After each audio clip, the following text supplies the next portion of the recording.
This stream is about to start. We'll talk about code or whatever we'll talk about today. It's about to start, so please hang tight while I check that everything is okay. Sound check, camera check, lights check. How's my hair? Oh, wait, I don't have any hair. Maybe put some pants on and I am good to go. So get ready wherever you are, 'cause this stream is about to start. Get ready wherever you are, 'cause this stream is about to start.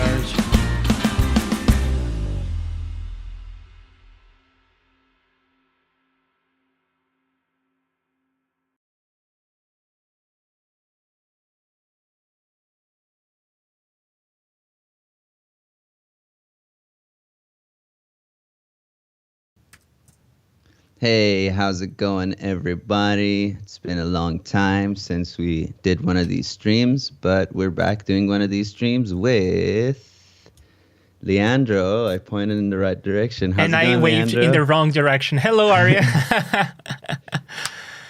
How's it going? Good, good. Long time no see. You know that we keep having weird streaming problems. Do not buy the Motu M2 interface. It's weird. Oh, really? Yeah, and I've been on the forums like complaining about it because it has this like loopback feature, which I was really excited about. But it's all weird. Like, first of all, when you capture audio, you know, say I'm capturing, doing like a screen grab with sound. It gives you 6 channels because it's the input 1, input 2, the loopback mix, and then it does another channel, which is the loopback mix plus 1 and 2. But they're all jumbled up. So like 1 is 1, but 2 and 3 are 3 and 4.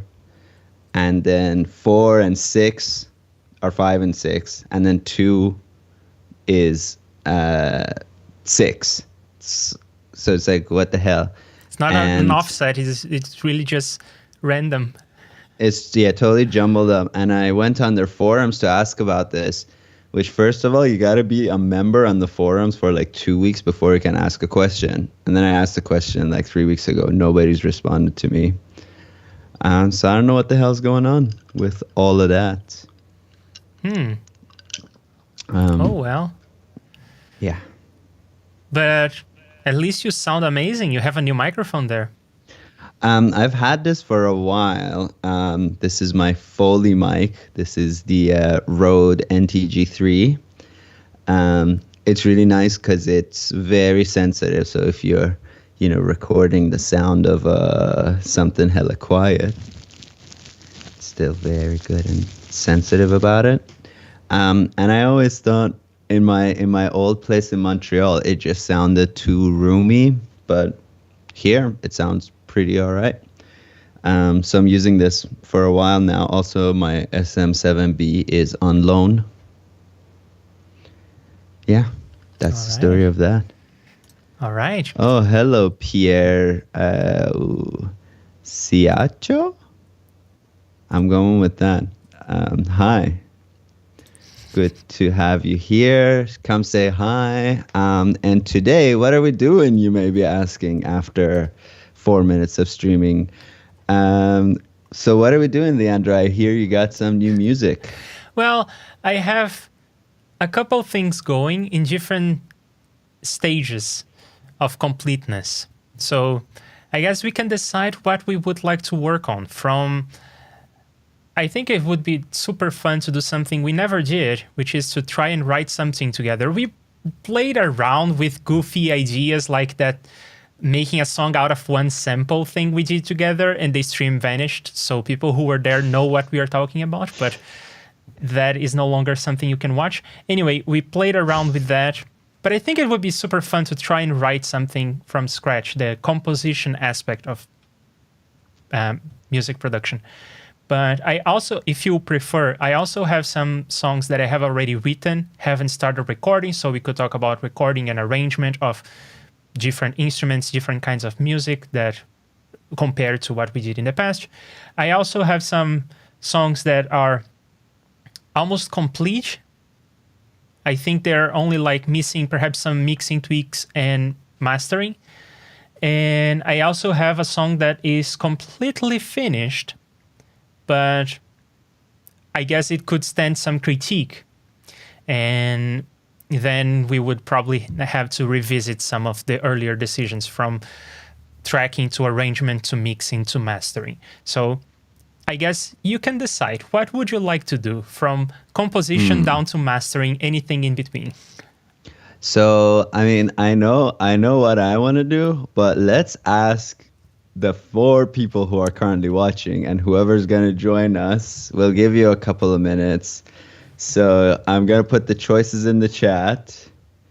Is writing together. Vote 2 for mixing and arranging one of Leandro's songs. Or 3 is a critique on a finished song. So how about y'all let us know, like, Bo, which one do you want us to do? And if nobody votes, then I'll just say what I would prefer to do. All right. So while we are waiting for the votes to be cast, can you tell me more about this problem you're having with the interface? Why, and that is what I thought about when you explained the problem, why can't you rename things in Reaper, for instance, so that the names they're not numbers, they're actual names, like this is input that I use on the guitar, this is the input that I use on the microphone, and that sort of thing. So that's another weird thing, which makes me also think maybe it's not the Motu interface. So when I earlier said don't buy the Motu interface, maybe that's unfair. But on Reaper, everything is ordered correctly. So 1 and 2 are my inputs 1 and 2, 3 and 4 are the loopback mix, and 5 and 6 are the mix plus the output of the interface, which is kind of a redundant thing to have, but whatever.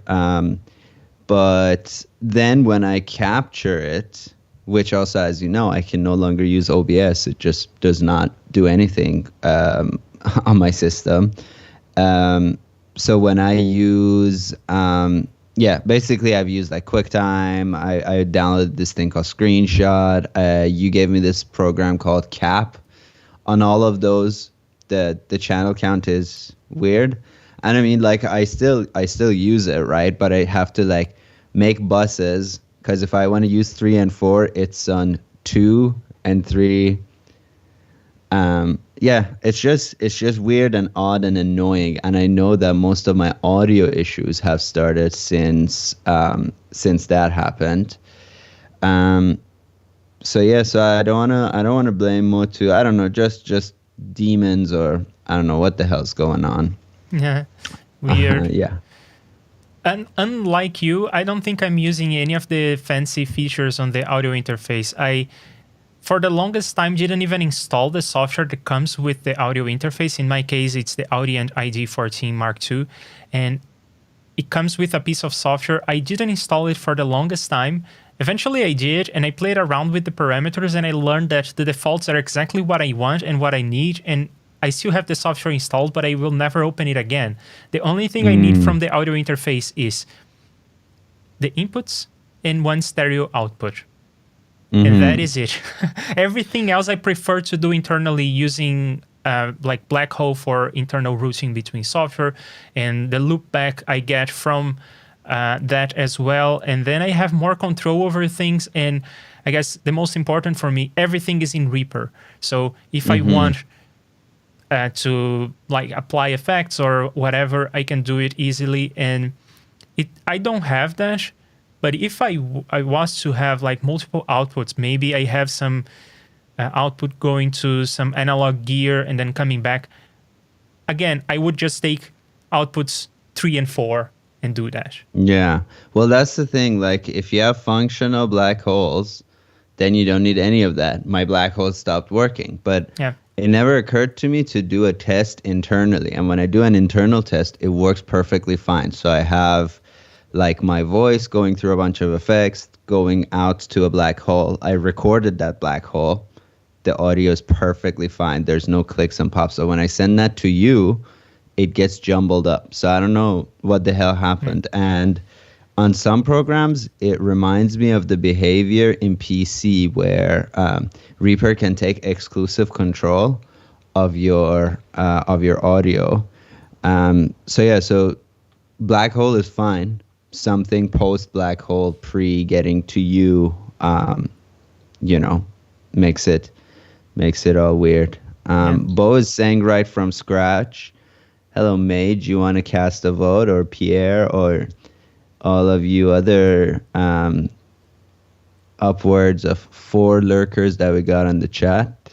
What you sitting around for? Give us a vote. All you gotta do is press 1, 2, or 3. Is that too much to ask? Yeah, well, I have another recommendation. Many people use this, and I haven't, but it apparently is good. And since we have these crazy audio setups, in my case, I have 4 black hole instances, it may be worth giving it a try. It's called Loopback by Amoeba Audio or something. Yeah, I should try that and see what that does. Rogue Amoeba. Rogue Amoeba is the name of the company. Rogue Amoeba, yeah. But I don't know, a theory I have is, since whether I use black hole or VB cable or anything else, something gets jumbled up at some point. I'm thinking if I use another program, that program will work fine internally, and something gets jumbled up on its way. Yeah. It is worth a try. The and internet. In terms of OBS, it is worth trying OBS 28, the latest update. It is significantly different.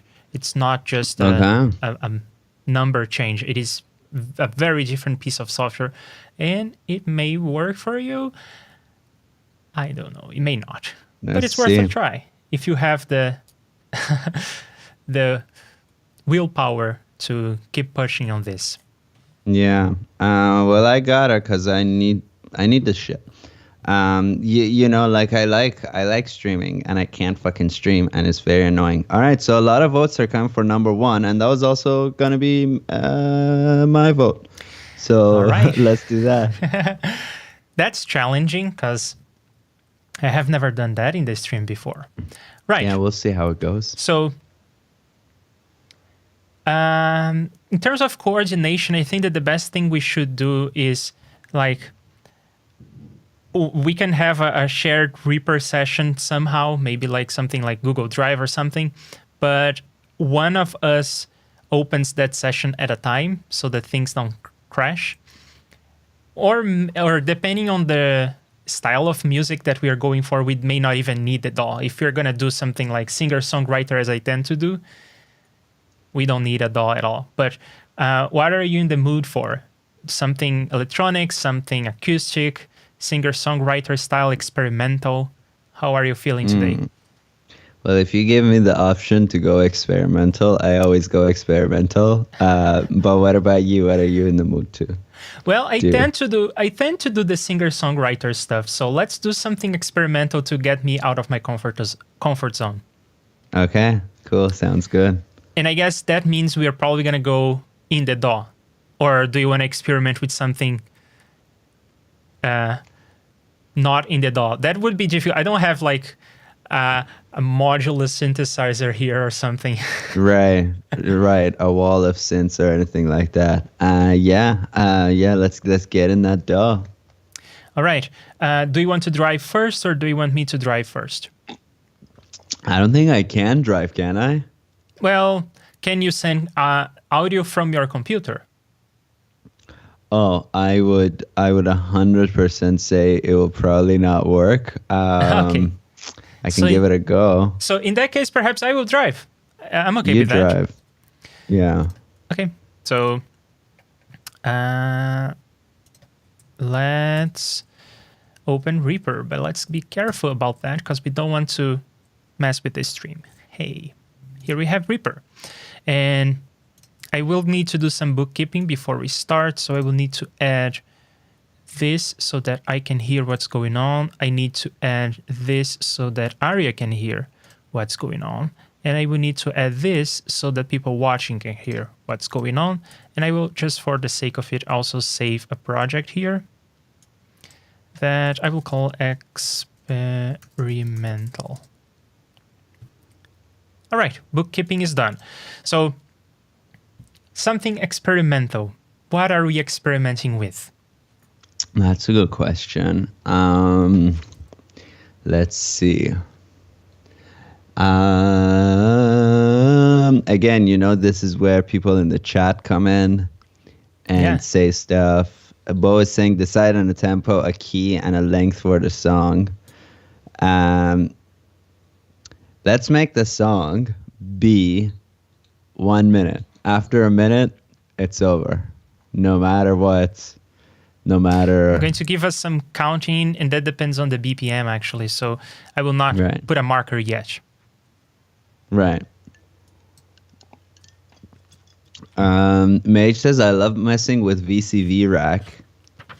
Yeah, getting a hardware modular habit, it's just really costly and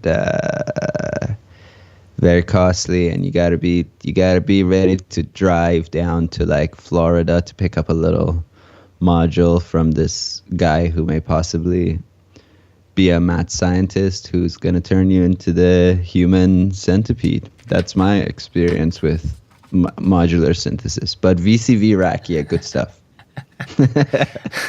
I love some tritones. Okay, tritones are good. Let's do some tritonage. So one thing kind of fun that we could do is working. So the thing with tritone is that it splits the octave into two exactly. But another really fun thing to do is, and I've done this before, so it's a little bit cheating, but whatever. I never released anything with that. Is you make a synth where your two oscillators are a tritone apart. So everything you play is like offensively dissonant. Just hearing the word tritone is like kind of, that's what comes to mind for me. Is a very offensively dissonant, melody. I am cool with that. So first, let's drop some resynth on the track, and then I will add another one, but the tuning will be one tritone apart, which is how many 600 cents. Thank you. And I think I will mix these things like at -18 and -12. I will put the tritone slightly lower. And then we have something that sounds like this. Ooh. Funky. Do, do, do, do. That's the loop. Let's make that the loop. Do, do, do, do. It sounds like a dial tone.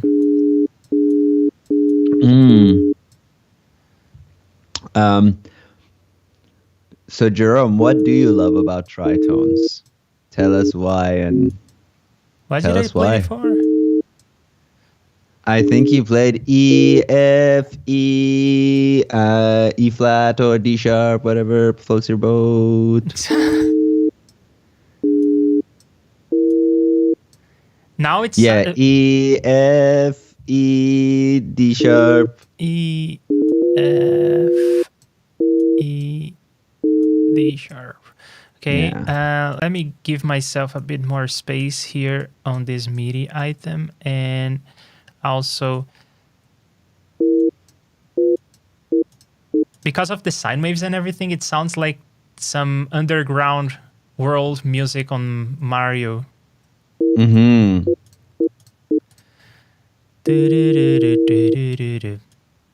And this is probably gonna be too long, so I guess the rhythm could be what we had first. Da, da, da, da. Yeah, just all equals. Mage says compose a motive, then develop it. Well, there's our motif. It's do do do do. That's our motive. Motif, I should say. Motif, le motif. Now it's very chromatic. And then maybe a little staccato between them. So not like do do do do, but like doop doop doop do. Yeah, wonderful. Yeah, something like that. And Okay. in terms of tempo, do you want to go fast or slow?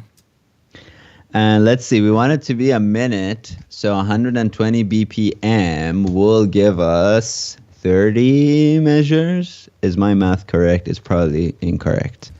And it is correct, I think. All right. Well, it's not hard math, so don't be too chuffed with yourself there, are you? Divided 120 by 4. Yeah. That sounds good. Oh, so you're staying with 120. Or what do you think? Let's. We could also, since we're going experimental, we could generate a random number, and then. Oh, that's an excellent opportunity to bring random.org into the equation. Beautiful. Here. I like it. So I want a random Bo number says between. classic dial tone is 200 and 400. Okay, yeah. Burp. Let's pretend like that's. Let's go from 90 to 120. I think it should be a bit slower than 120. So. It's gonna be 96. So. Perfect. Great. And maybe not 96, because that's not. Maybe 69. Hey, no, I think it should be something more like this. I think that this is. Cool. I think that this is what we need, actually. Nice. Okay, so all right. Now in terms of time signature, are we doing the good old 4/4, or do you want to go weird? Random.org. Okay, so let's say that from 2 to, I want to say 9. 13. 13? Okay. Yeah. And we're going to go to, that's boring. That's kind of boring, yeah. Second try. Let's do our time. That's also kind of boring. Kind of boring, yeah. No, I want it to be interesting. It needs to be an odd number. Okay, I will take it. 11, love it. Okay. Well, we need to fill in these other things for the 11 to make sense. Sure. So 11, I always think about it as 1 2 3 1 2 3 1 2 3 1 2 1 2 3 1 2 3 1 2 3 1 2 3 1 2. No, I said one extra 1 2 3. So what we can do is, since we have a thing like this, let's come up with 2 more notes, and I'll leave that to you, Leandro, to decide on 2 more notes. Then I have an idea. Sorry, just 1 more note.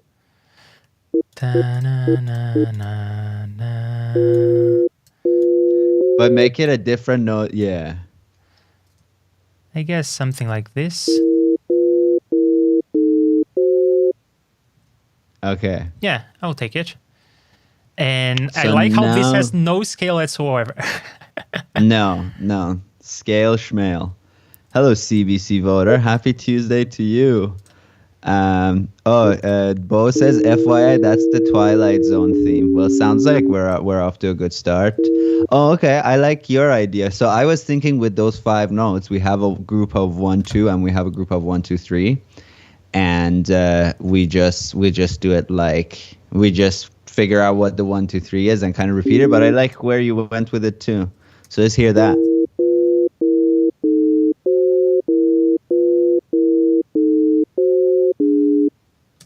Yeah, I like it. Okay. It's like setup and resolution. Yeah. And I like and how then another it thing. it is off kilter here. The way it loops, Yeah. you're not expecting it, so it goes like doop, oh, oh. I like it. But can I confess something? Yeah. Now that we went 11, somehow the BPM started sounding too slow to my ears. It takes so long for one measure to reach its conclusion.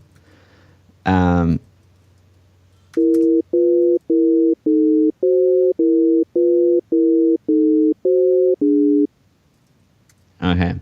And then I guess maybe... it can stand 10 more BPMs.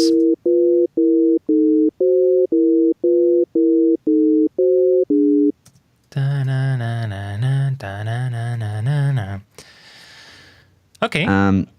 And then, so another thing we should do, I mean, we can use velocity for this, or we can bring in another instrument or something. No, We should give some notes their strong beat by like making them louder or doing something to them so yes. that we have it. Now that we have this, I think we need to actually record this with a new instrument I got, because my birthday is coming up soon. And of course, my gifts from my wife and son were musical instruments, of course. Nice.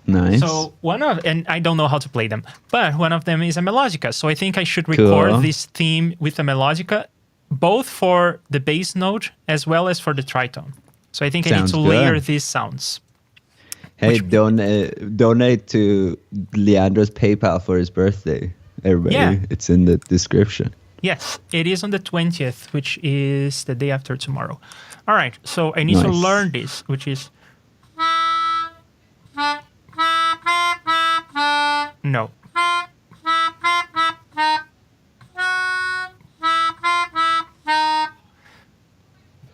Am I getting this right? So far, right?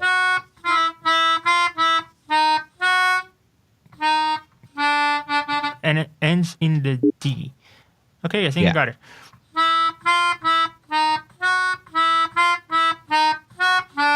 But I will need to hear it a couple of times to get the timing right. Well, it's just... what are these? 8th notes? 16th notes? They are basically going to be quarter notes because you're in 11/4, but you're not ringing them out for the full duration. Ah, yeah. Okay, now that I put the grid in fourths, it makes sense. And in terms of recording, I don't want to mess with the stream, so I don't want to use this microphone because, I mean, in terms of the audio routing and everything, it would be weird. Sure. In the meantime, I should probably learn this on an instrument, but all my instruments are upstairs, and I'm like, I gotta go all the way up there to grab them. Sounds like a chore. Since the melodica is kind of a high-pitched instrument, I think that using a condenser will be fine.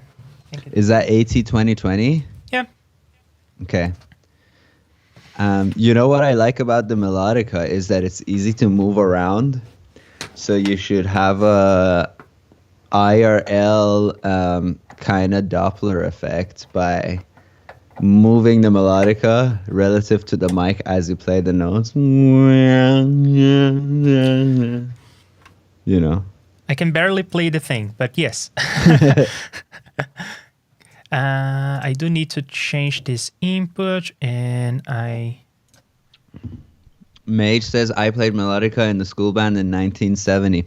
My friend had a melodica, and my other friend had a leaf blower. So boom, you got a synth. And it's kind of fun. Everything is like forte as fuck. I think it probably hurts the instrument. Because I think the internal system is like little teens, right? What do they call them? Reeds. I can explain this actually because I learned about this. The thing is, when I took it out of the box, it was a cheap melodica. You should know that. So when I got it out of the box, it sounded amazing. I really like this. It's so much fun. But I thought, is it in tune? And then I put my tuner out, and no, it wasn't. It was off by like 10 to 15 cents each key, and at least it was sharp, and that's what you want in the melodica, because when you blow harder, it will lower the pitch. So you want everything to be pitched a bit higher than it should. But it was like too much off. So I learned how to tune this thing, and it's kind of fun. You have to open it, and then you have to file the reed, and if you file the bottom of it, you lower the pitch, and if you file the top of it, you are raising the pitch. Fun. Which means that I had the band. But you can only test this if you have the melodica closed, because you need to have a chamber of air in there. So I put this thing together and took it apart about 10 to 12 times to tune it. But now it is very well in tune, which may be detrimental to our goal, but still. Whatever. Tuning is just the man trying to limit your mind, man. Now that we have a time signature and a BPM set, and that I'm about to record something. I want some counting, but I don't want the Reaper counting. I work better if I just have like these two measures of counting, which means that I will take this and I will set this as 0. Sounds good. And I will also put a good marker here saying start, and I will put another marker at 1 minute. Oh, nope. 1 You know the band King Gizzard and the Wizard Lizard, Leandro? No. They're a good band. They did a microtonal album and they tuned the harmonica, like filed it and tuned it to a microtonal scale from Anatolia. It's a pretty good album. Fun stuff. I should check that out. Yeah, it's called Flying Microtonal Banana. Really good album. Even better than the album is the KEXP video. If anybody wants to check that out, check that out. I'm taking note. Hanging there. Nice. Bo says Reatune. I think the issue is, Bo, that while the thing is open, you're not really getting sound out of it. I guess, Leandro, if you just like flick the reed, will it make the same pitch? It will, but it's difficult to hear, and Reatune couldn't pick it up.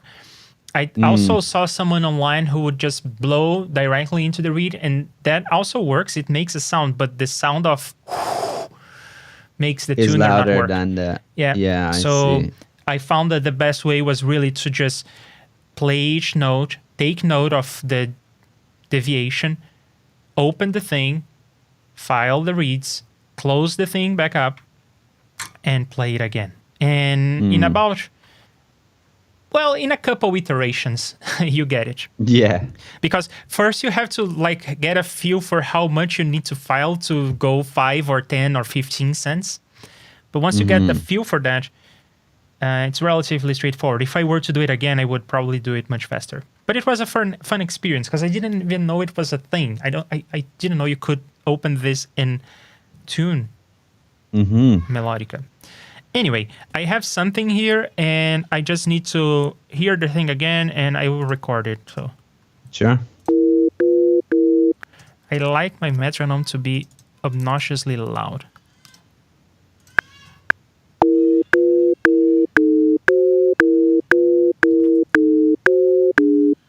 Okay, I think I got this. So, hang on. I will need to do this, and I will also turn off my voiceover microphone so that people don't hear everything doubled, but I will have to first set the gain. So I don't want to blow your ears, so I'm going to turn off my voiceover microphone. Then we will all hear together what this microphone is picking up.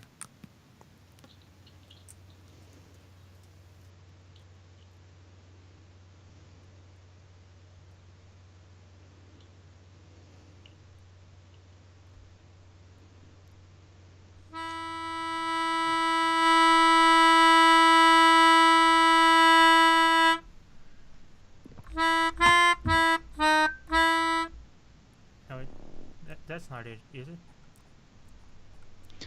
Da, da, da, da, da.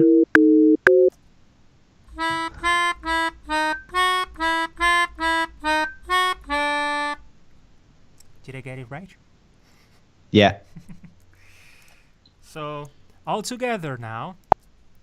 3, 4, 5, 6, 7, 8, 9. I blew it. Ha! I blew it. Get it? Get it? Ha!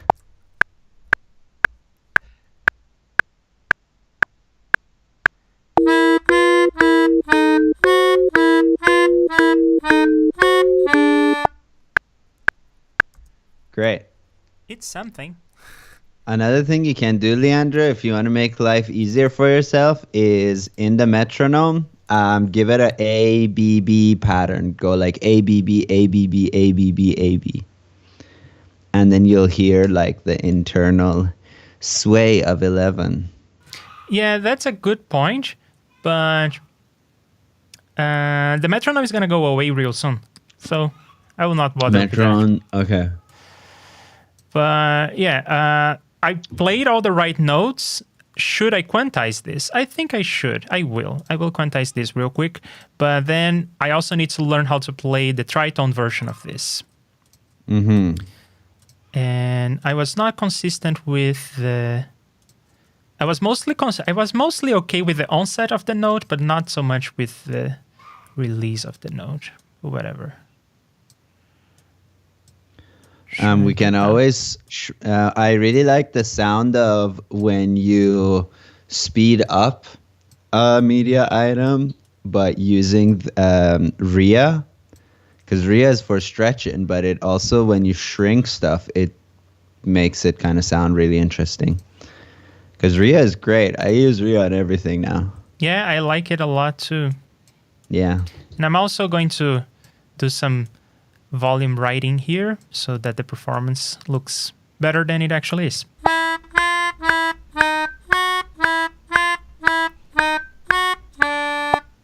Hey, Great. I got it. So now I need to learn the tritone version of this, which is just A sharp, B. Yeah. got Great. it. Let's do it. But I will turn off my device over microphone real quick.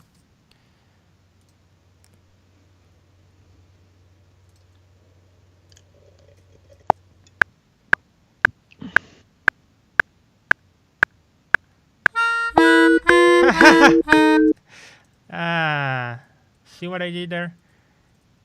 Mm-hmm. I should have done what you told me to do with the metronome. I will go metronome-less. It will be okay.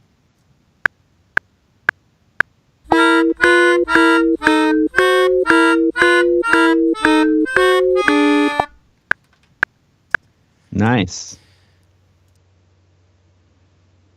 And I am back, aren't I? Yes, I am. Okay, so we have the tritone version of that.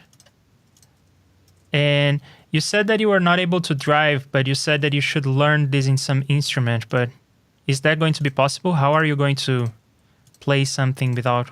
Not ready to record. I was thinking more chords. Fair. It'd be nice if every one of these notes we did a tritone substitution, but that sounds like maybe not good. You know, who knows what things sound like in the world.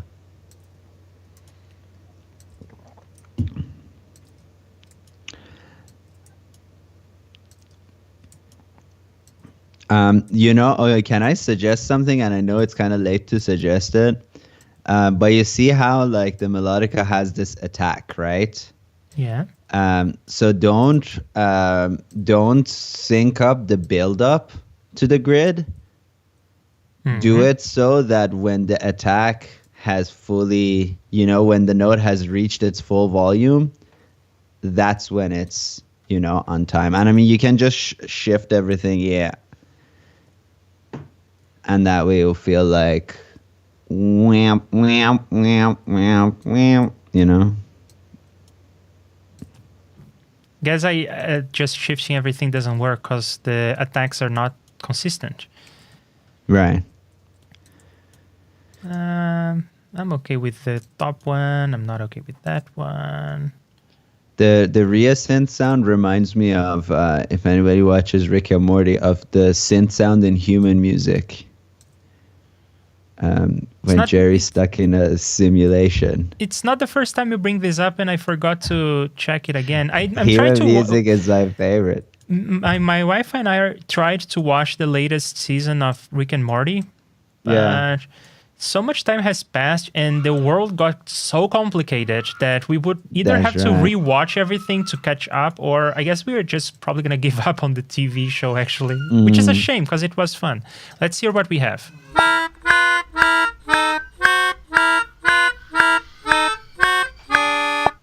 Which makes me think, oh my God, Leandro, you're so on time. How did you develop these timing skills?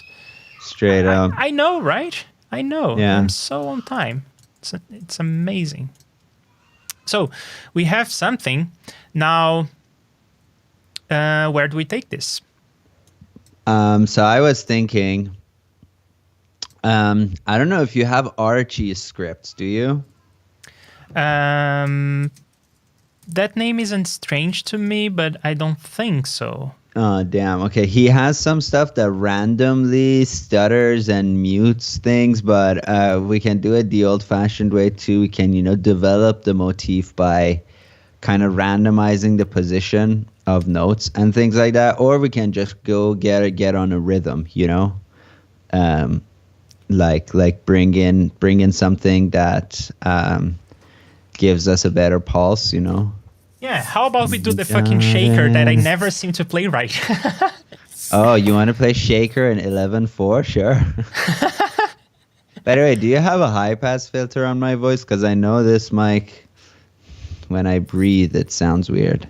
Yeah, I was getting some pops from you when you were saying some plosives. So here is your Plosive, output. plosive.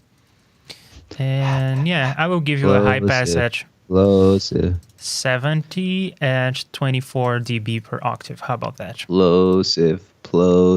Great. All right. All right. So I was thinking of doing a shaker on 11/4, because why not? All right. But one thing is, Aria likes me to have names on tracks. I'm not having colors, sorry about that. But this is the motif, or I guess it's the Melodica, right? Yeah. And this is probably going to be just a scratch.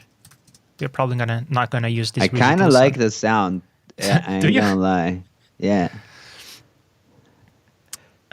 Oh, and probably we don't want these two to be the same loudness.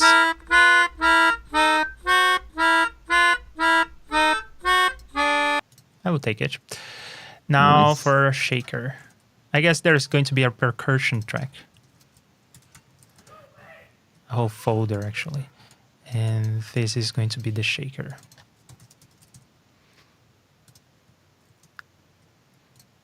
And so are we talking about strong, weak, weak, strong, weak, weak, strong, weak, weak? Strong, weak. God damn it. Strong, weak, weak, strong, weak, weak, strong, weak, weak, strong, weak, strong, weak, weak. Did I get it? Okay. Yeah, you got it. Right, I will need the metronome for this one. And I don't think I need the scratch track anymore. I will go with the Melodica. No, I will have it. I'll have it there. And I know that we will want to record this twice for some stereo width. And I will want the other microphone on this one. Yes, this one. So turning off the voiceover. And now let's try and do this.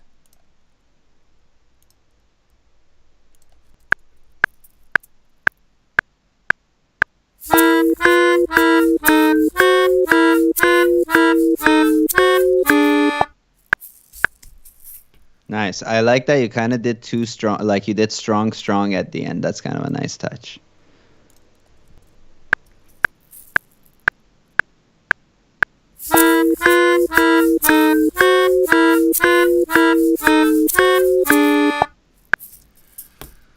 Nice. Hello, I am back. I'm doubled. I'm no longer doubled. And with the magic of technology, this will be in time. And I said I wanted to do this for stereo separation. So let's do some stereo separation. How about 50? Double tracking shakers. You gotta double track the instruments you know how to play the worst, right? Because double tracking will help you out. Okay. And I clipped too. Since we're going I don't know if you noticed, but I clipped on the second recording I clipped, which I guess is a nice touch too. Since we're going experimental, I have another idea. Is once you did this thing that you're doing, we would we can just shift one of them like a 16th over. So it's like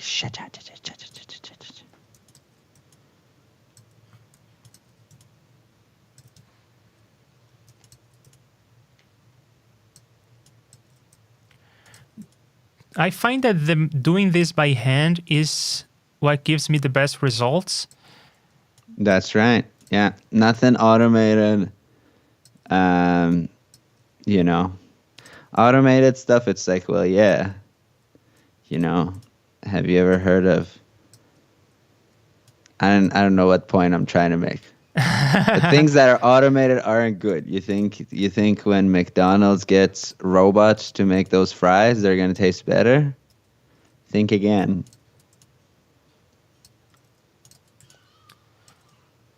Yep, and I missed this one because my grid was not set right. You have some of those things emerging, but I wouldn't even get rid of them. It's experimental, baby. I have some things. What? What did you say? Like, you see how when you shift, like sometimes the note emerges? I'm like, don't even get rid of those. It's experimental. Depends on the kind of experiment we are running, I guess. There is something that is like the most unwanted song or something, where people try to make the most unpleasant song they could by like having a baby cry and then tritones and then bagpipes and that sort of thing. Yeah, in uni I made a song by just using car horns, and just got like various cars to honk their horns. But then instead of creating like harmonies out of them, I just made them as dissonant as possible. It just sounded like being stuck in traffic. And well, that's what I call opening my window. Yeah. Oh, really? Do you have traffic where nearby you be? I live on the 9th floor, so it is not. There is nice not a and lot that reverb. gets here, and when I close the windows, it's dead silent because we have 2 double windows. So we have 4 Nice. pieces of glass, and there is a good amount of air to absorb some of the noise. That's actually one of the selling points. When they were trying to get us into this place, they said like, "Oh, notice how quiet it gets," and it really does. But there is some traffic below, yes. Okay, I think I did what I wanted to do in terms of this. Let's check it out.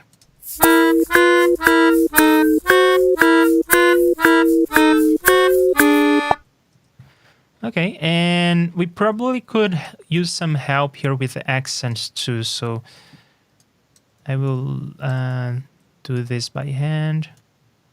Something like this. Oops. Good. And then strong, weak, weak. And then strong. And then weak.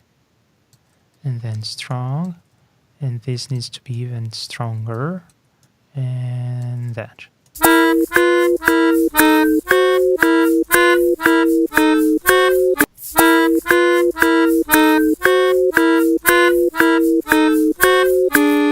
Without the scratch track.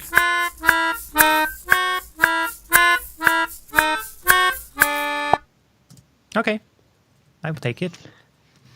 We should. I really want to know what it sounds like if we fugify it. So you grab those 2 tracks and you duplicate them and you glue them and you set the playback rate to 2, and then you underlay that under the tritones. So you have the tritones playing and then another set playing faster beneath them, but you get all these extra harmonies emerge from that. You just got to make sure that when you glue or after you glue, that it's exactly 1 measure.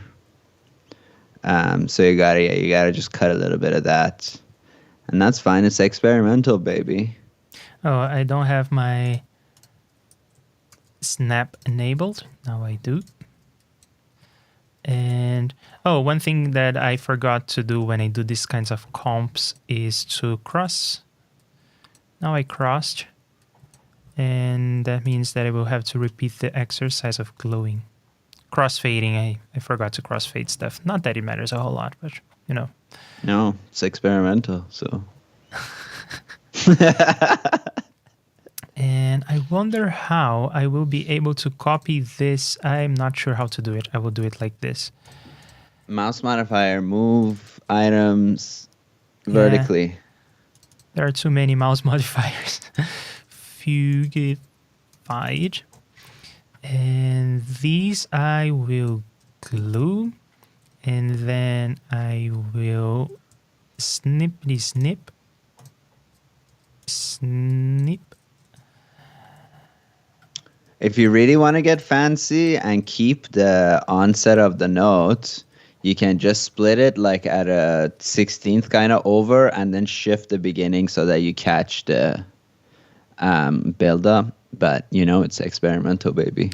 Yeah, well, no. I want to take this. I want to take this tangent because it's something that comes up often enough when I'm doing stuff. I usually end up with loops like this when I'm recording things, and I never know how to deal with them if I want to loop them cleanly. So walk me through the process. So, I mean, you can do a bunch of stuff, but one thing you can do is make a cut. Yeah, make a cut right at 110. And then make your grid a little more fine. So maybe, or your snap is off. So just go a little further and make another split. Like here? Yeah, like there is good. And down there. Probably the same point in both items, right? Not necessarily, but sure. Okay. And then now you can delete the snippings from the beginning. And go to the first item that you now have and shift the contents so that you catch the beginning of that. And then instead of crossfading, just trim the right edge of those items that you have selected into that side. And then, you know, mix to taste. Oh, but that's just it. In this case, I'm putting the onset of the note here in the beginning of the bar, which is not how every other note works. So what I wanted was to have a way of taking this onset and sort of playing it here at the end in a way that would work. I see what you mean. So you have something that doesn't start at the beginning of the measure and you want to loop it. Yep. I mean, one thing you can do is just thinking to yourself, okay, the start time of this, right, has an offset relative to the measure. So if you loop it from that point, so go exactly one measure from that moment, which may be on, you know, beat 4 and 3/4 or whatever, and then loop from that moment onwards. But on one side of your loop, you need to, like, if you want to keep it kind of keep it coherently on the grid, you can have an offset, but in the end, the length has to be one measure. Or alternatively, you just make 2 tracks and you cascade them. So the first loop goes on the first one, second loop goes on the second one. So what you're saying is exactly what I ended up doing intuitively, and there is no magic solution for this one. I was expecting a magic solution. Not without stretching, no. Yeah, I was expecting a magic solution from you since you gave me the magic solution for parallel processing with tracks. But anyway, so for this, because it will be playing underneath and we don't care a whole lot, we will do just that. And maybe some of that. So it doesn't sound so jarring. And that. And glue. And then... so you want to shrink this, right? Yeah, what you can do is if you open the media item properties and set the playback rate to 2, then it keeps the length as is. And do you want to change the time stretch mode right now? Why not? Let's go RIA. Okay. Bo is saying delay the upper part so it plays between the lower notes and add a minor third to the tritone and RIA pitch. Why RIA pitch? RIA pitch, schmia pitch. We'll play that. And yeah, like, I mean, like we got some development, right? So every measure we have is about 5 seconds. So we got 12 measures. So we can kind of add variations and layer them and stuff. So even this doesn't necessarily need to start at the beginning of our theme. you know, we may have measure 1 and then measure 2, the doubling comes in. But I just want to kind of hear.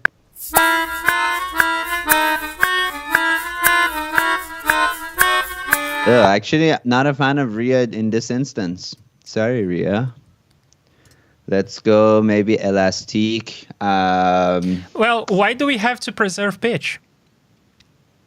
Oh, don't preserve pitch. Yeah, I didn't want to preserve pitch at all, actually. I wanted it to be an octave up. So in that case, we don't need this, right? Yeah. Hang on, I but need still, to you find have this, to change Rhea. That. Yeah, without preserved pitch, Rhea will be... Hang on.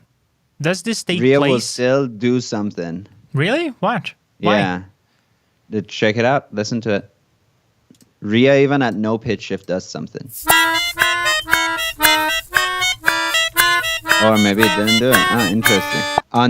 On Rhea pitch, the plugin, even if you don't have any pitch shift, Rhea still just does something. Huh. But okay, sorry, let's hear it one more time.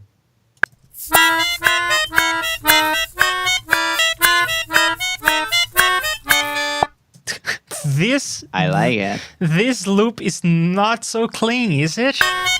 No, but, well, you can, if you want to make it clean, I mean, you can stretch back the last note so that you catch a little bit of the silence that comes right after, and then stretch forward the first notes. Yeah, sure. But let's not. I think that if we put some reverb on this, it will wash out and the transition will be fine. So let's move on to something else. You said... Are you saying fix it in post? Yeah. Okay. We'll fix it in post. Sure. I forgot what we were going to do next. So, I mean, so we can, like, if we like the doubling, we can put that on measure 2. And then we just keep developing the motif, you know. We can bring in, we can do the thing that Bo said with adding, so like making them kind of canon each other. Instead of being together, one is like a 16th later. That type of stuff always sounds good. So these guys or those guys will do that trick? Those guys. Okay. And I guess I will need some more guidance here on the process because I'm not sure I understood everything that you said. So just put this on measure 2 right now. That's another thing that perhaps I can use some help on, because usually what I do is nudge. I do this.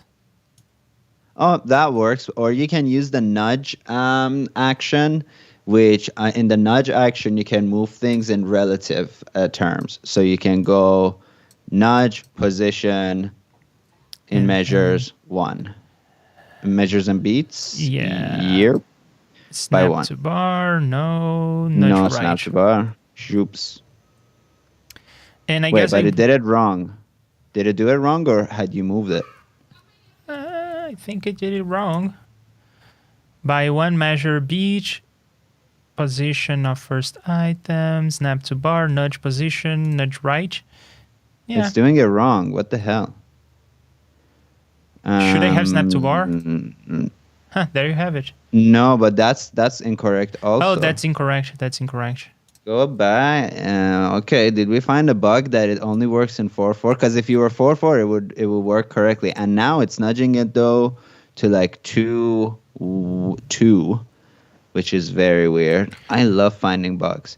Let's see why. Why? Is it because you're starting at a negative value? Well, anyway, yeah. I have it right now.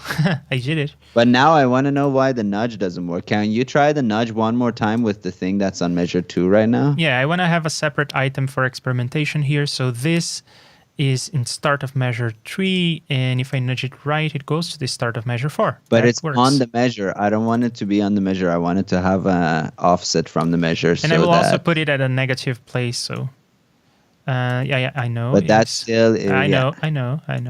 I have I have snap on, but okay. That, and then nudge to the right. That's wrong. Yeah, that does it wrong. Well, let's take note. nudge. Report issue. Moving on. We now have this on the second measure like we wanted. What should I do next? So grab the bottom one, or sorry, grab the top one. Let's do the top. Oh no, not those two. Just the top one of that group that you have selected. So this is where colors are good. No, okay. not that this one.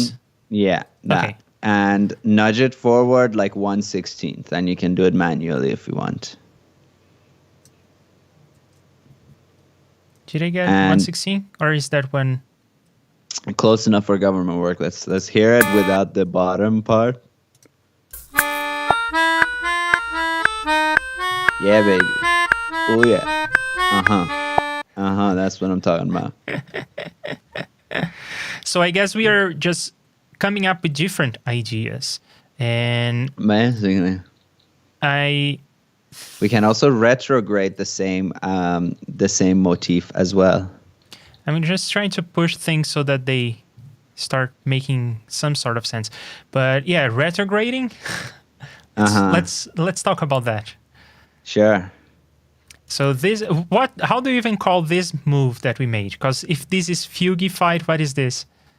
Canonified. Like, when people sing in canon, we're kind of doing that. Or offsetified. Okay. Yeah, you're just delaying one part relative to the other part. It's like when people go la la la la la la la la. It's all like motif playing techniques from millions of years ago. Well, not millions of years ago. I don't think that T-Rex was doing any of this stuff. You even would be close surprised. to. You would be surprised. Yeah.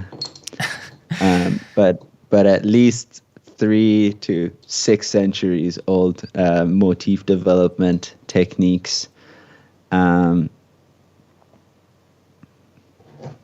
Okay, so the next thing that we want to do is to take another copy of this. Yeah. Let's have this in chronological order of development. Sure.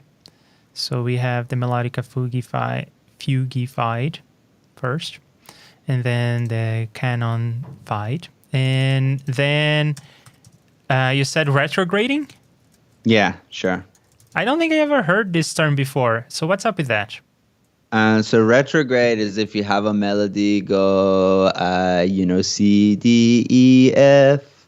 Yeah, or more specifically, when it has non-linear rhythms, it's even more of a cool technique. If you have like C, D, E, F, you can go F, E, D, C. Oh, so you reverse the order of the notes, but preserve the rhythm. Yeah. Okay. Yeah. So to make this happen, what I will need to do is just, I guess I should do this by hand?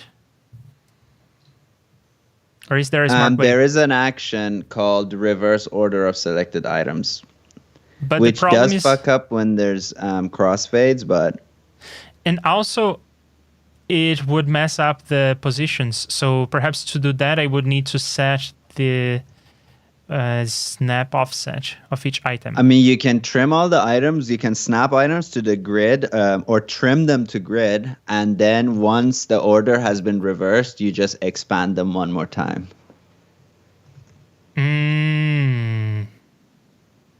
No, that will not work because these splits are in arbitrary positions. So I think I will bite the bullet and do it by hand. Sure. And we will also have some kind of cool variation in the, I guess, the rhythm. Mm-hmm.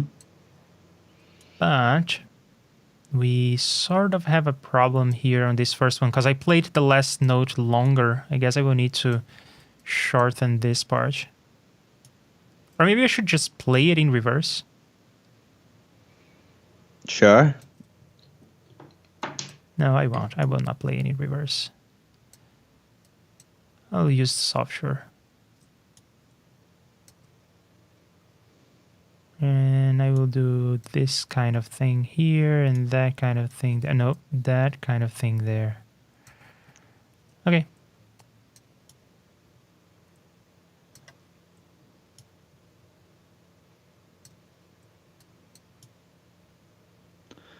You will save time if you put the order first and then do the crossfades versus keep zooming in and out.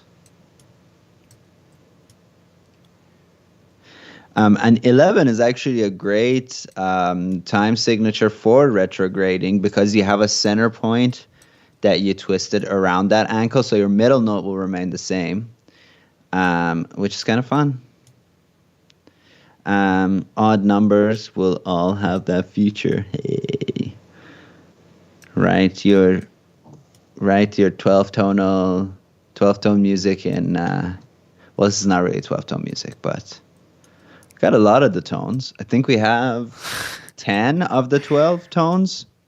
So we'll pepper in the extra C sharp and G. I am not following the. I'm not following these things, so I will take your word for it. Yeah. And when doing this, do we play both at the same time, or do we just play this? Why not play both at the same time?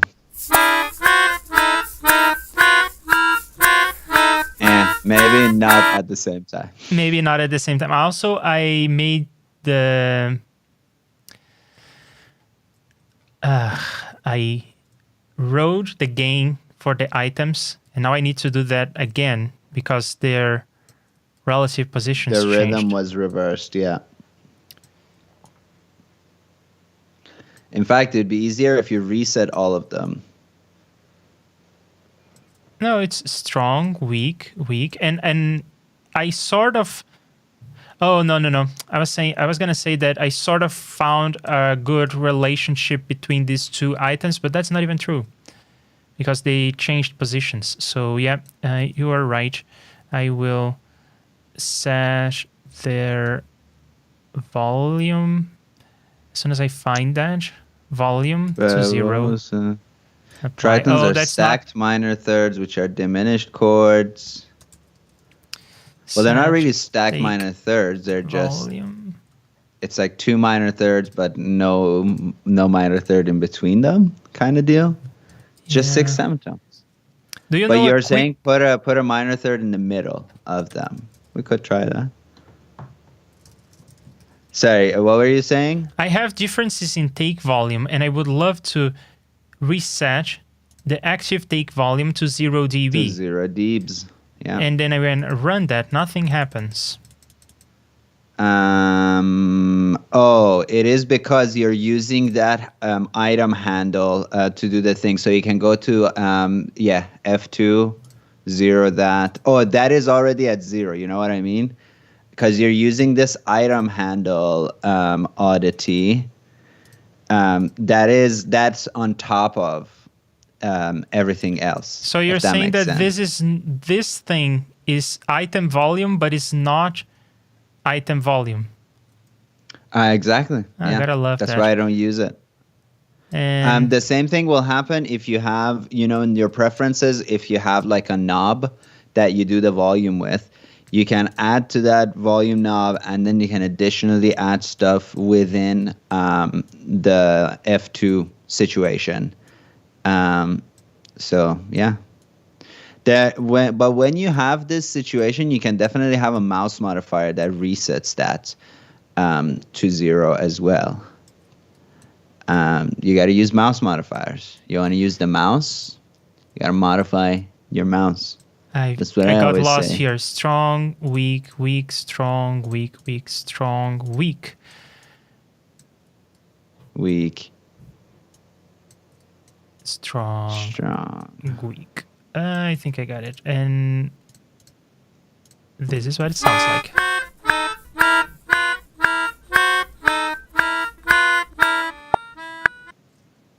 I like that, how that kind of started right away. I love that. That was good. Good stuff. Yeah, I have solo in front. That's why it started. All right. Now we have 4 ideas.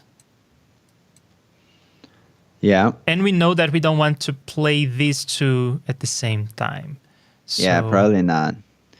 Well, we chose notes that are very close to each other. So if you're doing something diatonic, or if your notes are like in different registers, it sounds good when you overlap the retrograde with the original. But our like note clusters are too close together, and it all sounds. We are not creating new harmonies. We're just obscurifying old harmonies. Yep, and I am doing some bookkeeping here. Besides those having the books. different track folders for the different ideas, I also want to have them in this order, the order in which the ideas came up. So again, I want to nudge this, so the best way is for me to create a snap offset, and then I can move the whole thing like that. Perfect. Okay. The second idea does need to have the first idea overlapping.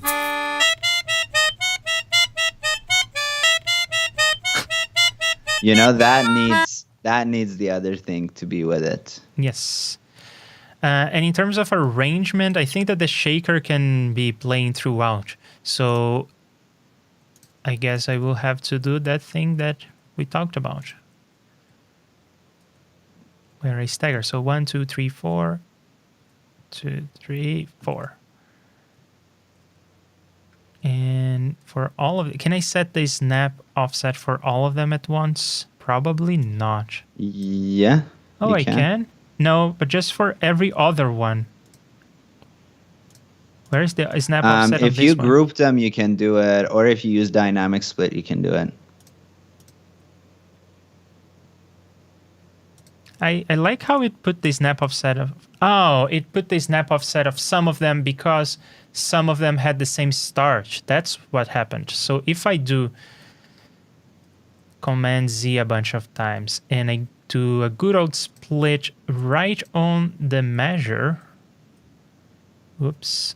I do have snap offset on, so I can do that, and that, and that, and that. Not on the measure, hence the measure is here. Anyway, so now with that, that's very easy to transport. Just have to remember that I want to do this one division before the measure. So it goes here. That one goes there. I just use like 2 sets. You don't need to use like more sets, because then your upstairs becomes available again after 2. You know what I mean? Fair point. So what you're saying is just transport this up. Back up. God damn it! I had a keyboard. I have a mouse modifier for moving things up, but not left and right. And that modifier is not doing its thing anymore. Because didn't you like purge your entire Reaper recently? No. I mean, I made this like yesterday, 2 days ago. Media item, left drag, move item vertically. Okay, I just forgot the modifier.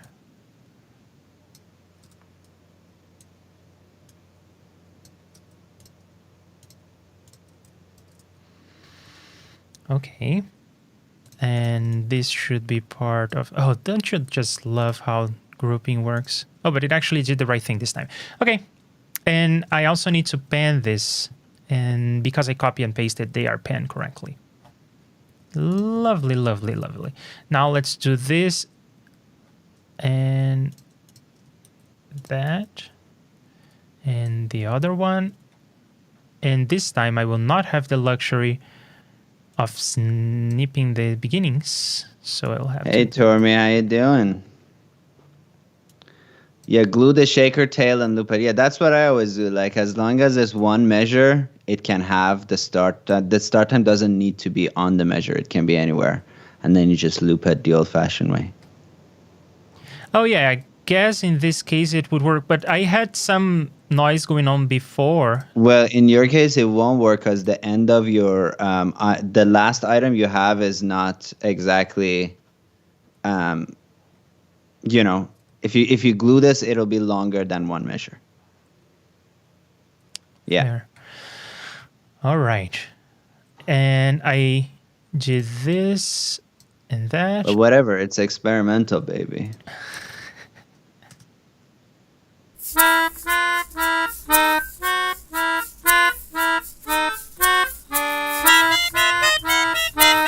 Cool, baby.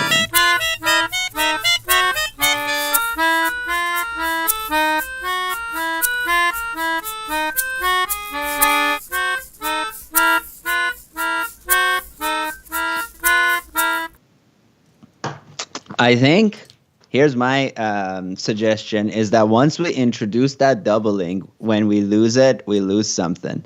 So now we got to copy that over and then delay that by 1/32nd, and we're shredding away like Tony Bennett. This is getting too experimental for me. I'm falling behind. Explain again in steps. Okay, so just continue that loop, and then split it at measure 3. So continue it till measure 4, and then split that at measure 3. And one more time, we're going to take the top item of the 2 you have selected, and we're going to nudge it forward a 32nd. Just a 32nd. You went forward a 16th. God damn it. Okay, I guess I can do this to the grid so that we see. Yeah. And I suppose I will also snip this off. Sure. Or whatever. It's experimental, baby.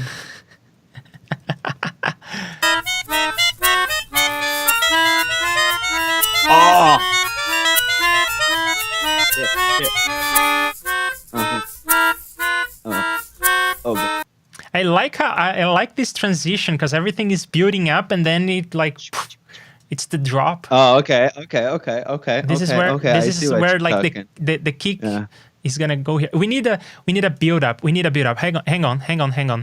Do the same thing to the shaker, and then we'll have, because your shaker has strong and weak rhythms, when we superimpose a doubling or a 1.5ing of it on top of itself, new rhythms emerge. What? No, but we need a build up. We need an EDM build up. Oh, EDM. There you go. All right. You got to RIA that. Okay. What is this called? A riser? Yeah, something. EDM I don't riser. do EDM, but well, yes. I guess IDM because it's experimental. And you're telling me that you want to... Well, I guess this is sort of effects, so I'll put it below. In fact, like duplicate it and RIA the duplicate. Hang on, I'm playing around with tracks.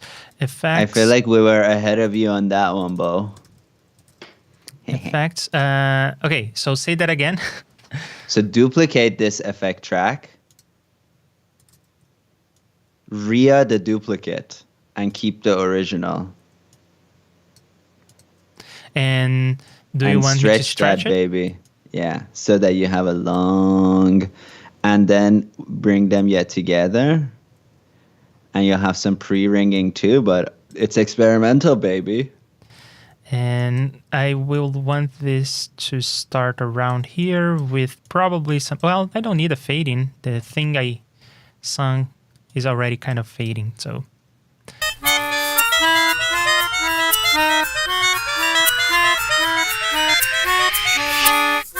You gotta give the RIA version a little more volume.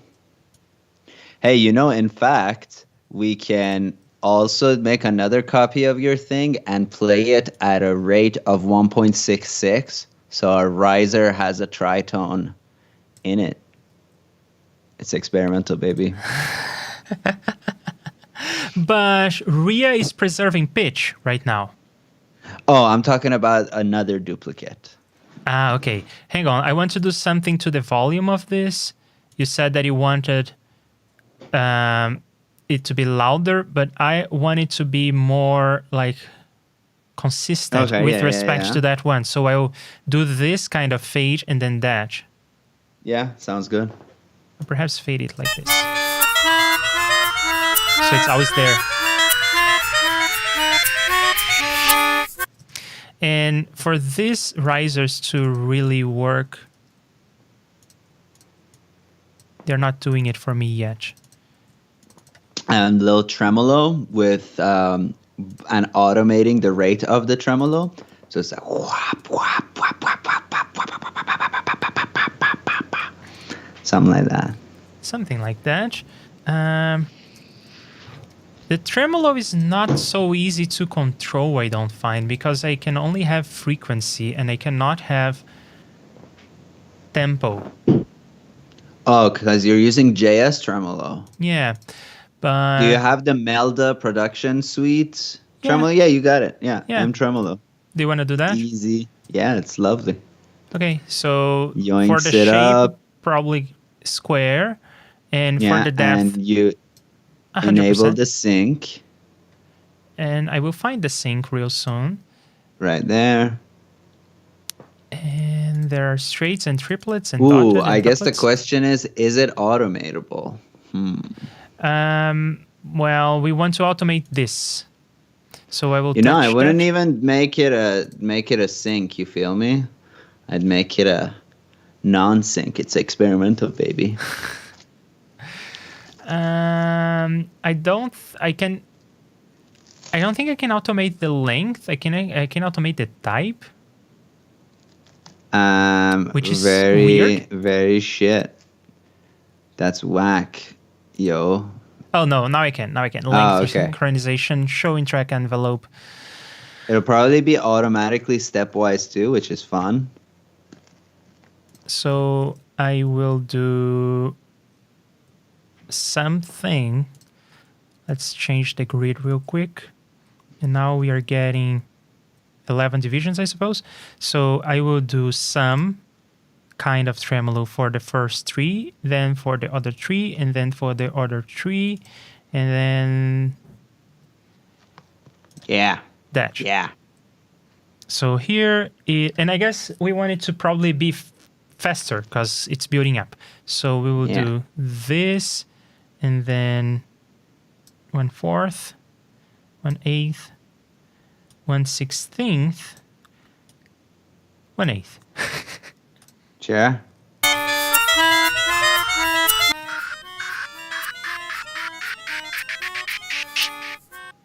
Yeah, okay. And what I wanted to do, when you came with the tremolo idea, which, by the way, totally makes the part, I love it. I was just thinking of some EQ, because I probably want to do even something like... Yoinks it up, Yeah.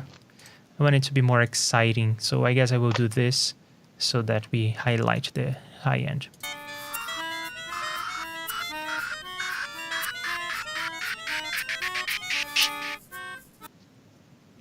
Nice. Nice.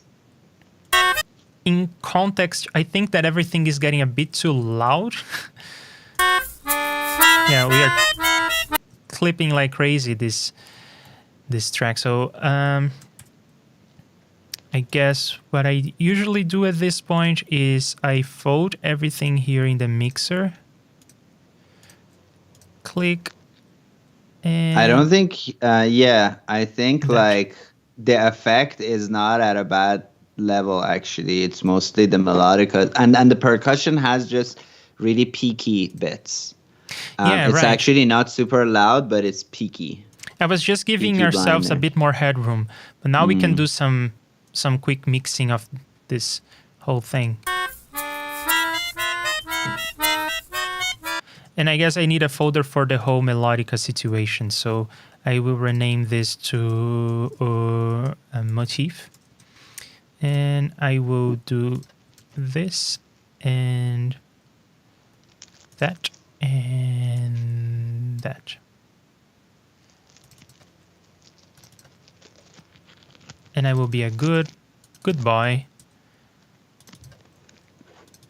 and name everything in a way that makes sense. Melodica. And with that, I have one slider for this whole thing.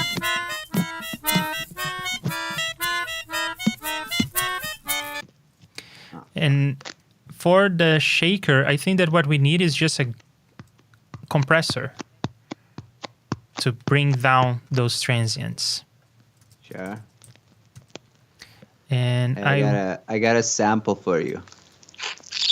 Yeah, I have been hearing that. Ah, fuck. It didn't work as much as I liked it to be. It wasn't as explosive. And 6 dB of knee, and then let's hear that to set the threshold.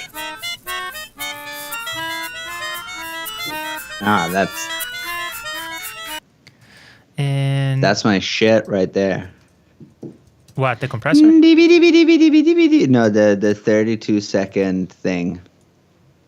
Okay. I'll do this to the shakers as well. And perhaps the Melodica doesn't need to be so piercing. While we are putting some re-EQs in place, let's put a re-EQ there. Just do this. Let's hear what that sounds like.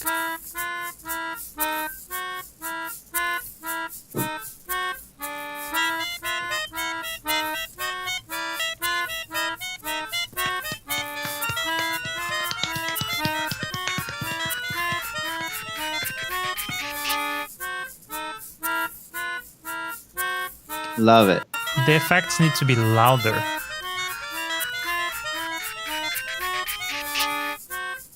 Yeah.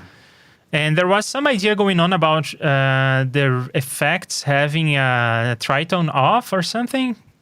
Yeah, you can take the first effect track, the non-RIA version, duplicate it, set the playback rate to 1.66, which is not exactly a tritone, but close enough for government work. And do I preserve pitch? No. No. That's the entire point. Preserve pitchy, yeah. Is that a tritone? 1.66. Yeah, because 1.5 is a fifth. Yeah, it's close enough.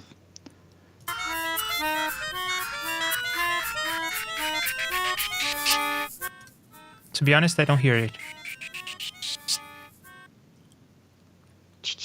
I want to hear that without solo in front so I learn what it sounds like. Hang on, why is the tremolo affecting this? Did I put the tremolo on the whole folder? I did. Okay.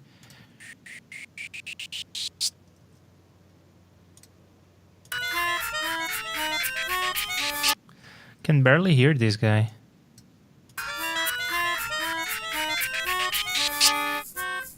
No.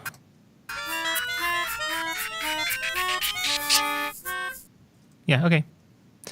Yeah, it's close enough. Yep. Now, what we need is a way to bring this instrument that I'm also going to get as a birthday gift. Which is an ukulele.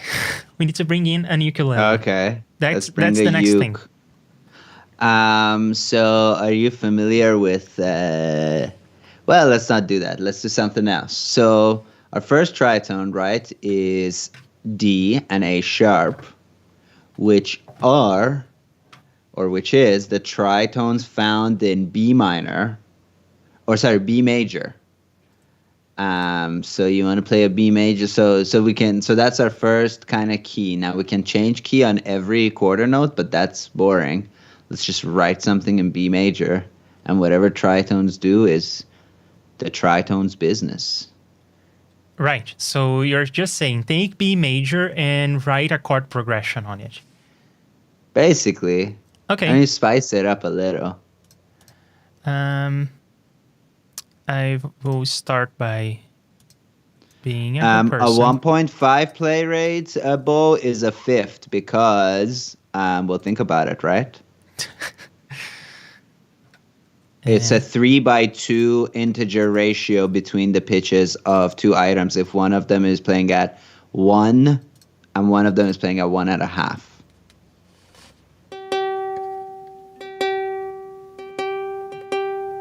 Oh, you should tune your ukulele to tritones. You should tune your ukulele to D and A sharp and then just play bar chords. Okay. Or actually, we can bring in Bo's minor third idea. So tune to D, F, A sharp, D, and then D. The high string here would be a D. Oh, I guess I always come back to the high string because ukulele, the highest string is actually upstairs, right? Yeah, it goes G, C, E, A usually. Yeah. So why not go? It's experimental. Do whatever. But make your lowest string to be a D, and then make the second lowest string to be an F, and then the third or the second highest string make it an A sharp, and the highest string make that a C sharp. Okay, now that you thought about all this, repeat step by step. Okay, lowest string D. So instead of G, D. Yeah, but is that your lowest string, or is the string below that the lowest string on a uke? When you say the lowest, you mean in terms of position or pitch? Pitch. In Okay. terms of thickness, your thickest string. My thickest string can be a D. Yeah. Hang on, where? Usually it's at C, so I better just go up one step.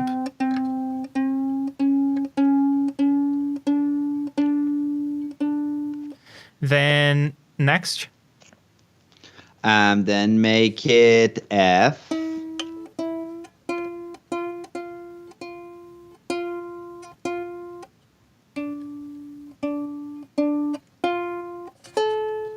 And instead of A, Make that A sharp. Sorry, A flat. I'm dumb. Make that A flat. I'm stupid.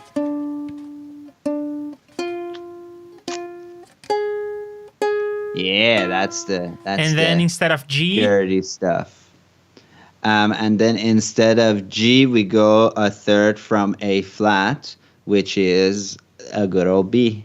It's a C flat, but okay, everybody in the chat, don't give me that C flat shit. hang on, it's usually a G, so if I want to go C flat, going up is probably too much. I want to go down in this case. The earth is C flat. Did y'all know that? I'm just kidding.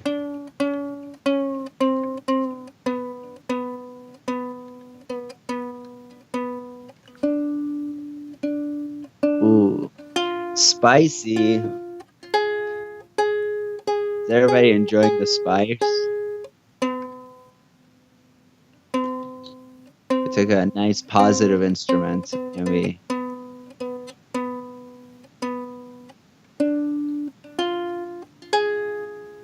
Woo! Woo!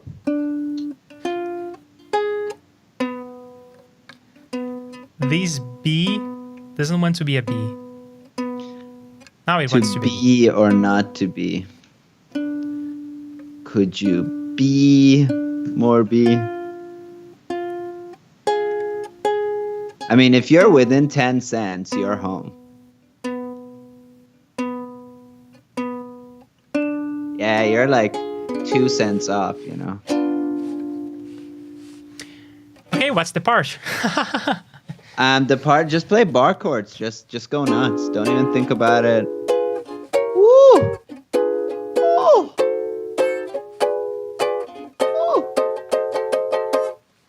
Okay. Yeah. I can do that. We should have pissed everybody off by writing a song with A tuned to 432. That's the flat earth of the music world. Yeah, right. So in terms of setup, I have the right microphone here. The volume is all the way down because I don't want you to hear me doubled. And I will not do the routing shenanigans. You will hear me through a different microphone. That's Sure. all right.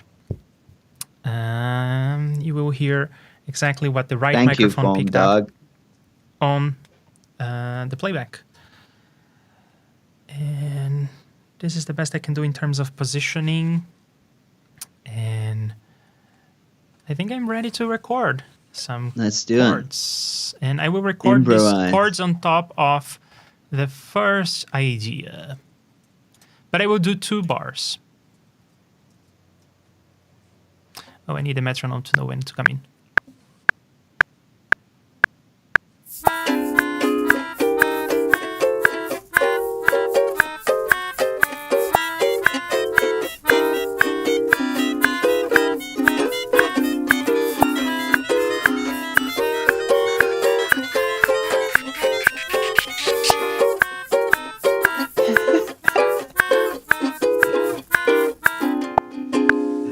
You kind of did something for 4-ish, but I like it. It works. Alternatively, we chop up the chords and we arrange them free form. All that stuff. Yeah. I don't know if you know this, but it's very hard to play 11/4 on top of weird melodies. Very difficult.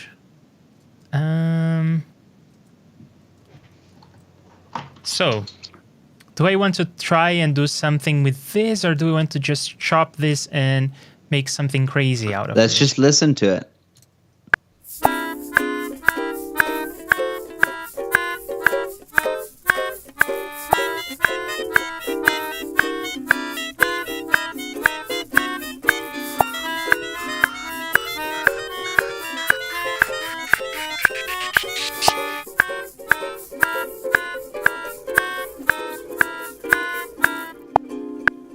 I mean, I'll tell you this. I really like measure 1.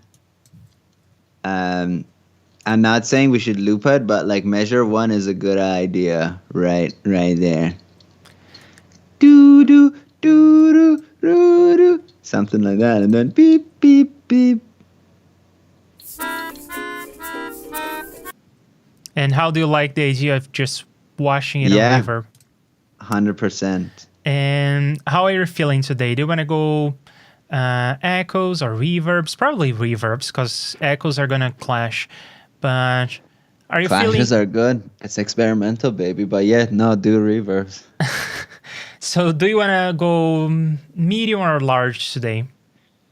Let's go large. Let's go large. And I will go C beams.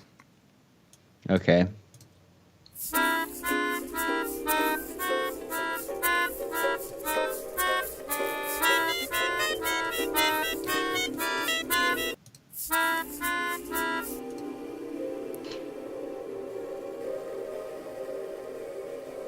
I like it all the way wet. Yeah, do you think I'm copying out? No, go for it. It's experimental, baby. And then I don't even have to fix the choppy, the sloppy timing of my playing. Yeah, none of that.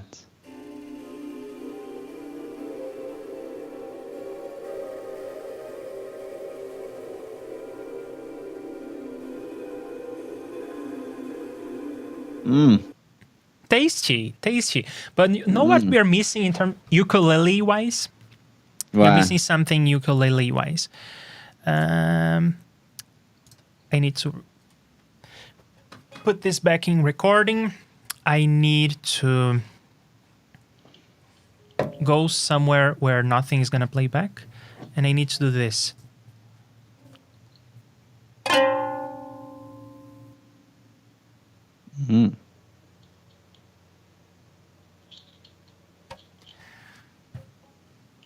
Then you know what's coming next. Rhea? No. Oh, not this time. Know. No, what's coming next is reverse and maybe Rhea. We love Rhea. Okay. This could be They Might Be Giant. I don't think I know They Might Be Giants. I should check them out. If they make music of this caliber, you know, slide into my DMs. Hey, Aphex Twin, slide into my DMs. He won't slide into my DMs. Fab. Does that has Supermassive in it too, right? Yes. Or no? Yes. Okay. Without Supermassive, it sounds like this. Let's hear it without, yeah. It sounds cool. Superior to Supermassive, I would say, because it goes... Yep. You know? So this becomes the ukulele track, and this is just dry, and this is Supermassive. And now we need to find a place to put this. Mm-hmm. Maybe this can be the start of the whole thing. Oh, yeah, lovely.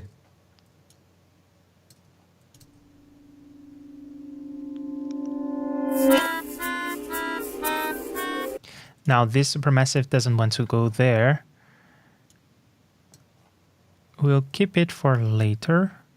Oh, with some snapping. No, it's snapping on. Oh, no, not the mixer. Don't bring in the mixer. Oh, no, not the video.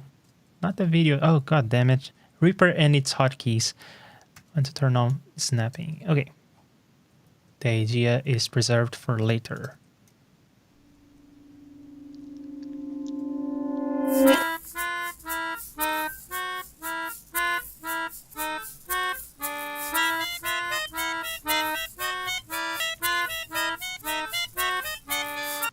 God damn it, this whole thing needs to be in a space. It's too dry. Do you care for a particular solution here? Do you want to delay or reverb? Which kind of reverb? I mean, Valhalla always sounds good. It's not very reverby. It's kind of like, what? Like, what? Is it supermassive again? Sure, why not? Do you have other Valhalla stuff? I don't. I think you maybe. probably have Freak Echo, but I don't think anything else. Yeah, I also have space I'll modulator. Be a son of a bitch. Okay, yeah, let's do Supermassive. Why not? This time it will be small. Yeah. And like this, and I will solo so we can hear. Oh, it kind of now sounds like car horns. I like it.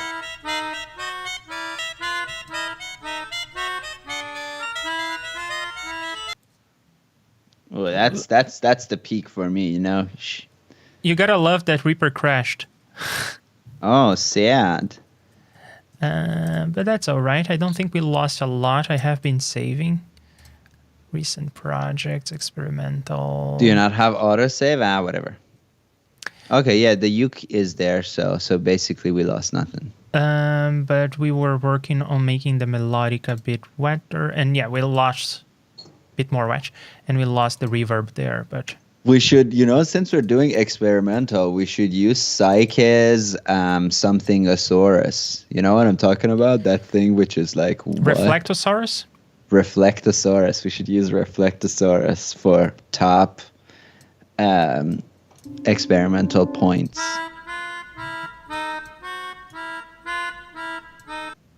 And we also need a bit of distortion on this. Hanging there. I will think of some distortion. I will now save the project because I just had a crash. So I need some sort of distortion.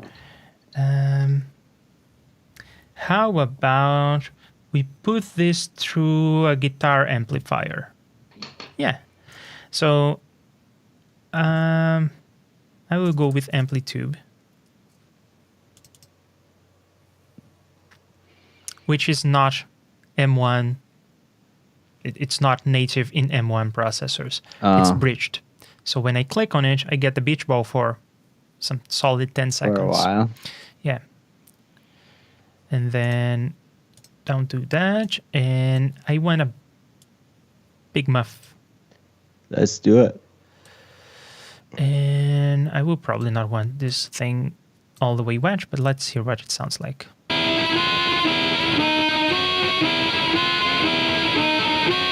That's exactly the sound I had in my head.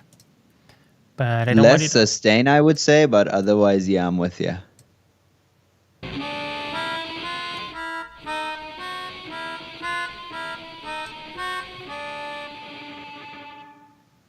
Ooh, I like that end. Yeah.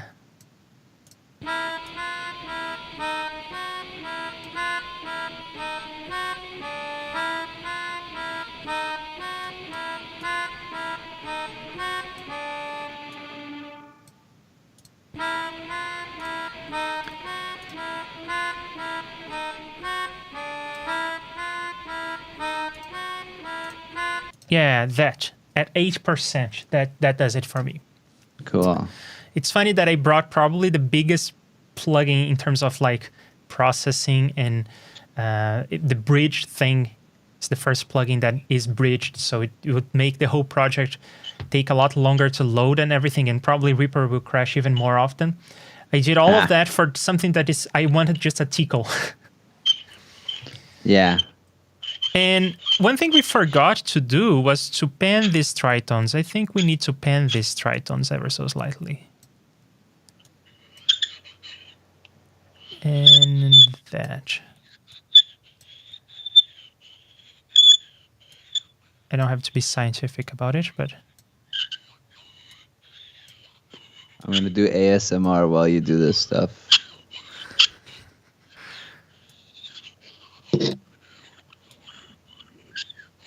And now I did this stuff.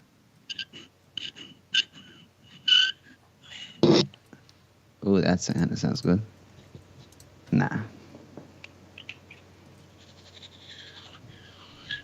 Okay, let's hear it.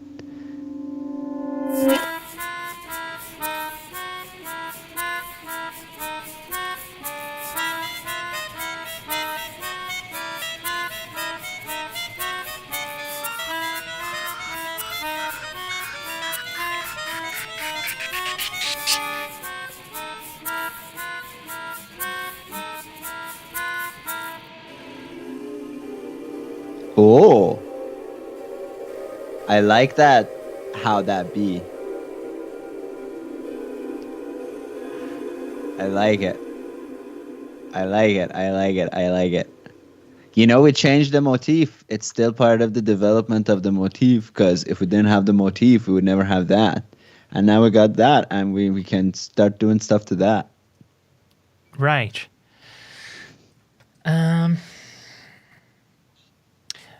I want to do something to this real quick. Okay. I also have a thing I want to do, and that is the shakers alone aren't doing it for me. I want some more substantial rhythmic. I think I want to do some re-EQ to this, and I want it to open up. Okay. So I'll take the frequency, I will put it in a good envelope, and I will open it up. And delete that one. And this goes all the way to 24.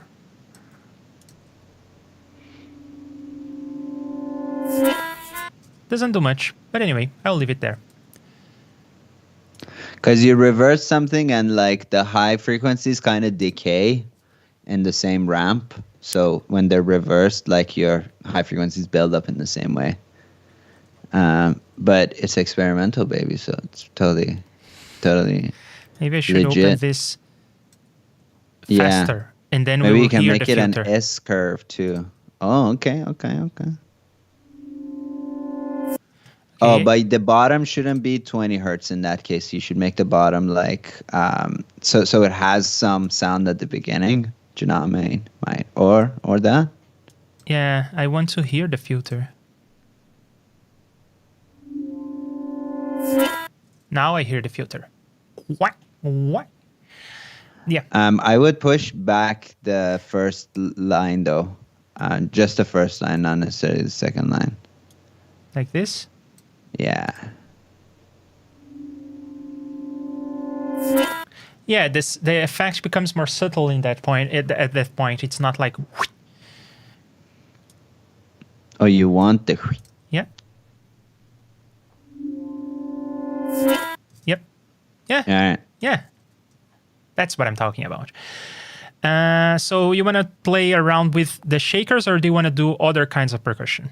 I want to add to it, yeah. All right. I will look around. Oh, interesting. Was reading about the famous THX deep note. Today I learned that it was generated with 20,000 lines of Seco. Wow. I bet you could do that with less. What I do for something similar to that is you make a track with sine tone generator, and then you duplicate it 3 times, and then you make automation lines where one goes up less, one goes down less, one goes down a bunch. I get a similar thing, you know. And yeah, that's my story. I bet we can beat 20,000 line of code for making that sound, but it is a good sound. Does it scare the shit out of you? Because it does that to me. Well, when it's loud, yeah. I read something, tangent alert, everybody. I read something super cool about this. You know why that happens? Why it's scary? Yeah. So basically, all our senses, right? Like our eyes, light comes in, and then it goes to the visual processing center of our brain, and it gets processed, and then we see stuff. But the only one of our senses where that doesn't happen, I mean, with our hearing, that does happen, but also the sound that comes into our ears also goes, like, literally makes a send, and it goes directly to our cerebellum, which is our, like, what the layperson calls the reptilian part of our brain. So the first onset of the sounds that we hear, our body literally can react to it before our brain has had time to process it. So that's why, like, when you hear something, it may scare you. And then after a second, you're like, oh, well, of course not. This is coming from my computer. Like, your brain will immediately be like, oh, this is nothing to be scared of. It's just a loud sound. But there is a moment where your auditory cortex hasn't processed the sound, but your cerebellum is like, dude, run. Like, it's a loud sound. It's no good. And I think that's pretty fun, pretty cool. Yeah. But for me, it's not the volume. It's just the sound. It's very scary to me. Yeah. What the sound that, like, inherently scares the hell out of me is the noise. It's like a tape noise at the beginning of the song Undenied by Portishead. It fills me with fear. What's the name of the song? Undenied. Undenied. I'll check that one. It's like a Rhodes keyboard thing with a tape noise, and it just scares me. I don't know why. Yeah, for me, in terms of songs, because the deep note is not really a song, but in terms of songs, the ending of, is it Paranoid by Black Sabbath? I think it's Paranoid, where it speeds up. Oh. When sometimes the song comes up and I don't remember that it ends like that because I don't hear it often, and every time I just lose it. It's so scary, and it lasts only 4 or 5 seconds, but it's so scary to me. Let us know in the comments what songs scare you. Also, if anybody hasn't heard the album Bitter Tea by Fiery Furnaces, that's a good one if you want to lose your grip on reality. The first time I heard that album, I was on drugs, and I couldn't tell what I'm hearing, like how much of that is the drugs and how much of it is music, and that wasn't good. But it was kind of good. Kind of my favorite album. All right, I will check out the album, not the drugs. Right, so percussion. I thought that for percussion, another thing we could do maybe is Midi. So I think what I can do is take my Midi controller, put it on my lap, and bang on it. Okay, great.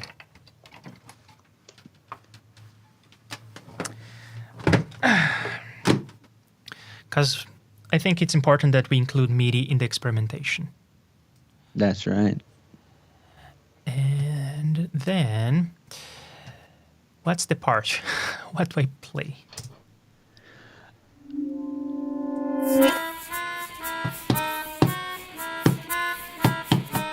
Yeah, okay, I think I know what I'm gonna do. You should play some discombobulated rhythms in 3/8 and 2/8, and then we can arrange them on the grid instead of like actually playing a line.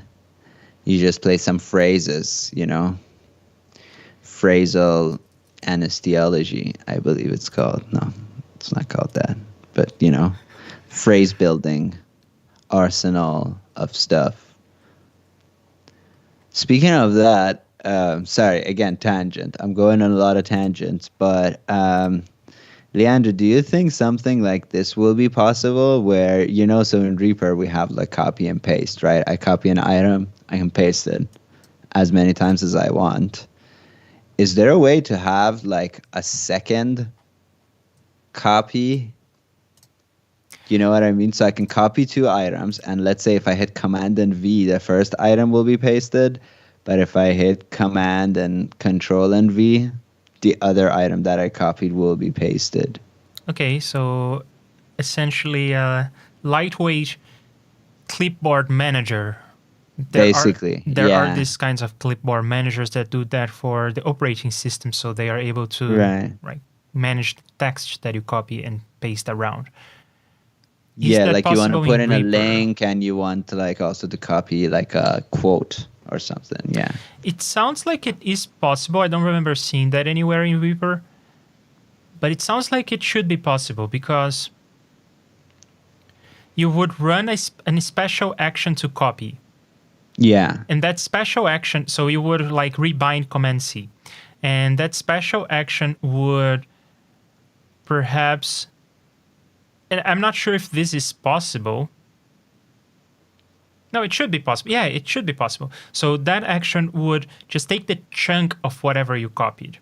The chunk is the terminology that Reaper uses for how it represents an item, a track, effects on an item, that sort of thing. So the Reaper project, for instance, this Reaper project right here is a text file. Oh, hang on. It didn't create a folder for the project. Now there is a lot of junk in this folder. Whatever. Open with other VS Code. So this is a text file that represents the Reaper project we have been working on. And we can look at something like, say you copied an item. This is the chunk for that item. Yeah. It's text. So you could, in your script, get a hold of this chunk, remember it somewhere, like for instance the global memory. Then on paste, you would have to do this work yourself in the script. We would have to notice that this chunk is an item, not a track. And then you would have to modify the chunk for the track to include another one of these items. Maybe not even the same track. You would need to know in which track you are. So there would be a lot of work to note what was the entity that you copied, because you probably would want Command C to work the same. You would be able to copy items, envelope points, automation items, tracks, dates, whatever. So there would be nice. some work to make this happen, but I think it's in theory seems feasible. That would be really nice. And I mean, like, yeah, like it would be the dream if it works for everything. But even if it works just for items, it'd be kind of nice. So you have like a few things that you copy. I don't know, say you need to put a logo on some parts of your video and you need to put another thing on other parts, or, you know, many things you can do like that would be super dope. Yeah. Yeah, I don't think it exists. I don't remember seeing it anywhere. I don't it think seems so feasible. either, no. So, yeah, let's do it. We should do it on a stream. We should. Mage says start of the original Hellraiser theme. Cool. The music on the scene on the moon in 2001 Space Odyssey. Yeah, a lot of music from Kubrick films actually have that Willy effect. You know, before, like, I feel like it's been memed to death, but like for real, the Death Star theme is like kind of like you know, but now it's just kind of funny because people have used it so often. I don't remember what that one is. Yeah. Okay, I know that it one. is. It's pretty like it's epic, is what it is. Yeah, Kubrick stuff for sure. Scary as fuck.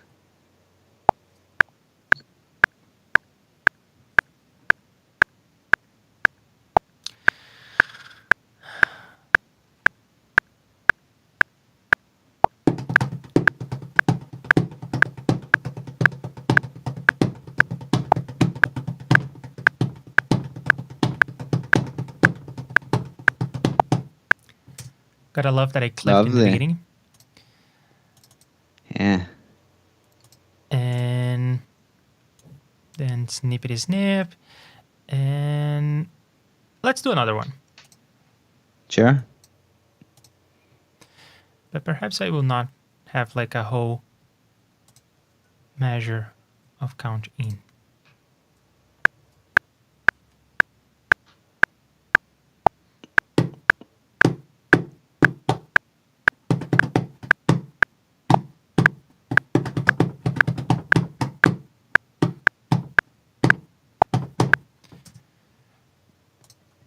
All right. Let's play with that.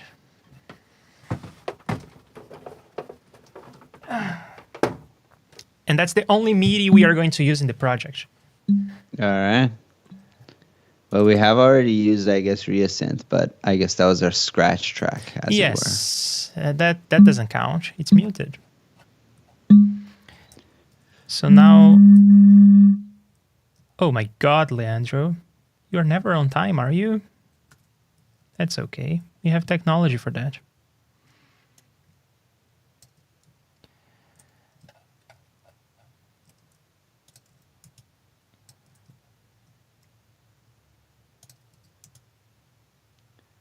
I'll do some ASMR while you do time correction.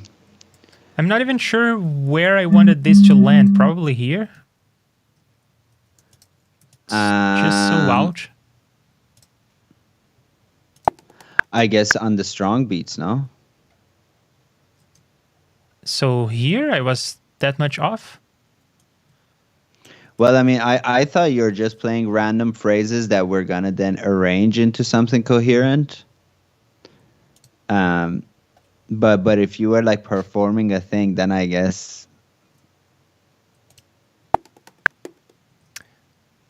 I can barely hear that. Why is that? This is Yeah, super it's very loud. quiet. Because of the percussion folder.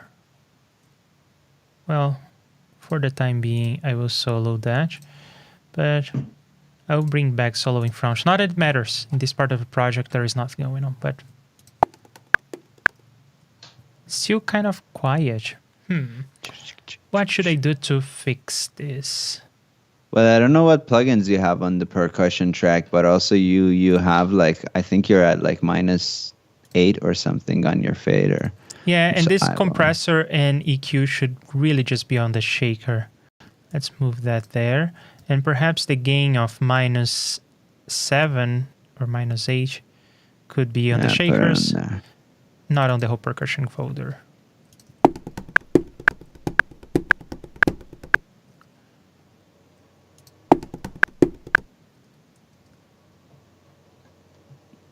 This is a time where you put your grid back in like eighths or quarters so that you can see your strong beats.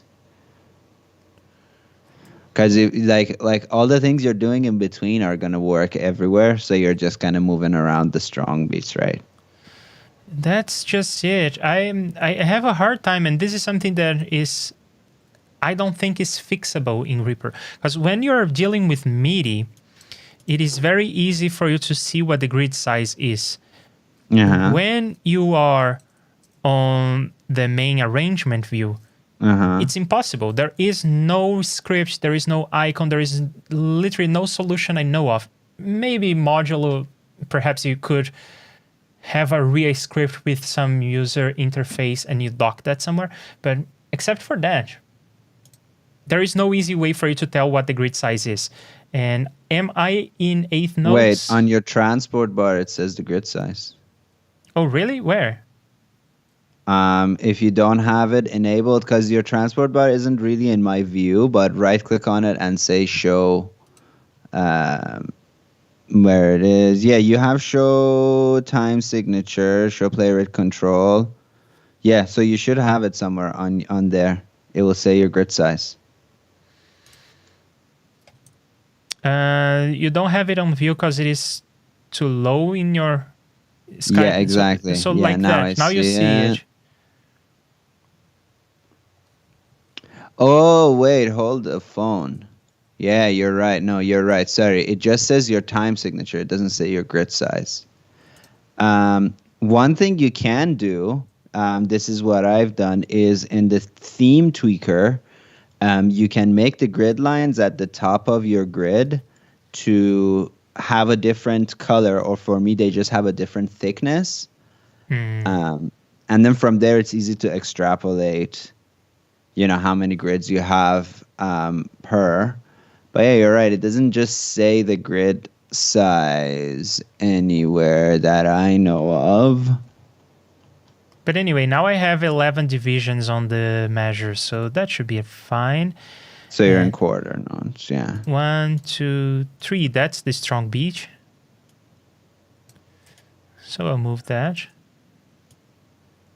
Well, the next one is our strong beat, because remember our scheme is 1, 2, 3, 1, 2, 3, 1, 2, 3, 1, 2. Oh, god damn it! You were right. It's hard for me to count because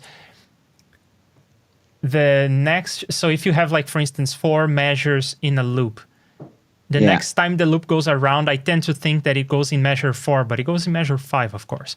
So that's the same problem I'm having here. So that I want it to be there, and this can happen there. So strong, weak, weak, strong. And then that. Yes, I am moving the whole thing. It's fine. It's experimental, baby. I haven't checked the chat in a while. What's up in the chat? Where's me chat? There it is. I guess right-click on the grid icon. Oh, okay, yeah. Like, you can right-click on the grid icon to see it, but it'd be nice if it was displayed. Yeah. Like, because you can always see it, but yeah, it'd be nice if it was just on the transport bar, right? Though I never had this issue, and I don't know why. Yeah, we talked about this some other time, and you said that you just look at the grid and you can see what it is, and I cannot. Right. But you're right. Like that's a valid thing, and also when you're really zoomed out, you're not going to see the subdivision. So even though I say I can tell at a glance, I have to zoom in so at least I see one measure, and then I can tell at a glance. So it's cheating.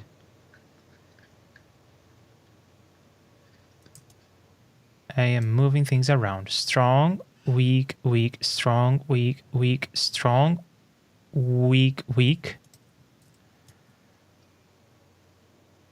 weak.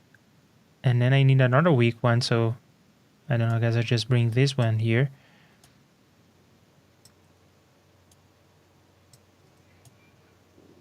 Strong, weak. And... interesting. The thing that I would like to do at this point is impossible. Not without turning on repo mode. I would like to just bring this item in and bring everything else with. Oh, even in repo mode, if you use the trim with the mouse function, that won't happen. Only if you split it and delete it, it will move back. Oh.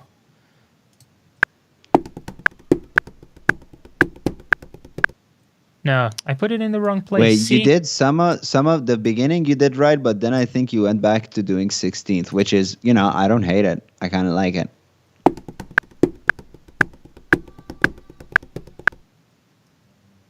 Yeah. Hang on. I'm doing this wrong, aren't I? You're doing it on the 16ths? But why is that? My grid size, maybe I'm just revealing how dumb I am, but my grid size is dividing this measure in 11 equal parts. The equal parts are strong, weak, weak, strong, weak, weak, strong, weak, weak, strong, weak. Yeah. And that's what I'm doing. Strong, weak, weak, strong, Wait, but weak, that's weak. not 11, that's 22. So you're in 8th. You should be in quarter. Huh? Yeah, because that's not 11 lines, that's 22 lines between your grids. So you're actually in 8ths. You're in 11/4, so you have 11 quarter notes, and then we are doing those quarter notes. We're dividing them in three subdivisions of 3, 1 subdivision of 2. But now you are laying your strong and weak beats on 8ths, which is a fun thing to do. But if you want to follow exactly the rhythm scheme that we have, you should be in quarters. No, I don't get it. You will have to explain to me this again, and perhaps in some other way, because I don't get it. Here is how I understand it, and maybe you can pinpoint what I am misunderstanding. Sure. The grid lines are dividing from here to there in 11 equal parts. No, it's 22 equal parts, isn't it? Let's count them. Why do you say 22? We are in 11/4, and But your grid size is 8, isn't it? but what I'm looking at is I can zoom here, and then I see the number 11 there. Yeah, but then zoom out.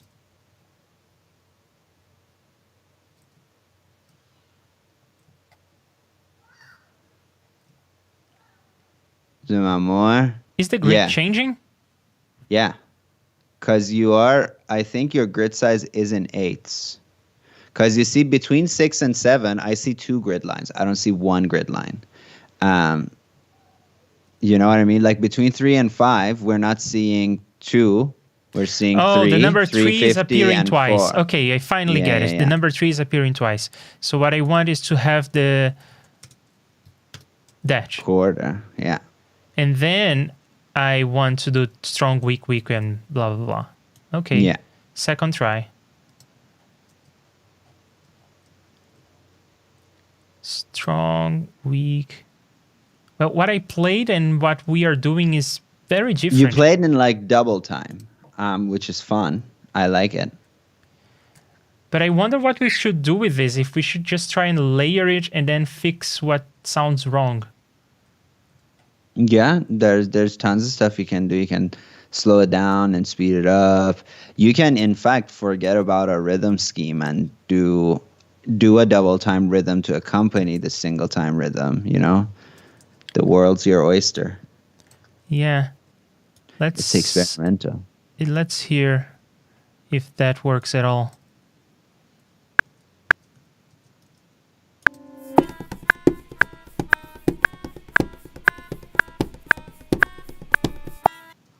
Kind of does. You're playing like in 16ths, but like it's not bad. I don't hate it. Maybe I would just take care of quantizing this, so at least I am playing what I intended to play. Why don't you have auto crossfade enabled? Why don't I have auto crossfade enabled? Is that a question? Yeah. I don't know. It's the default not to have it enabled, and I haven't changed. Mm. Is there a reason why you think it should be on? Because you're eventually going to crossfade all of these. So, Might as well, right? yeah.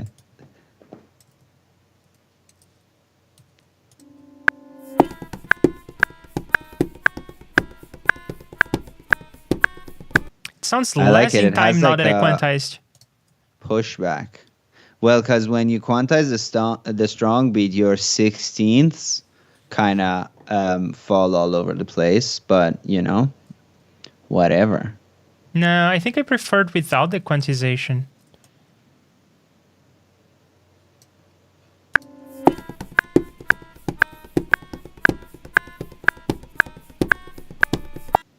Yeah.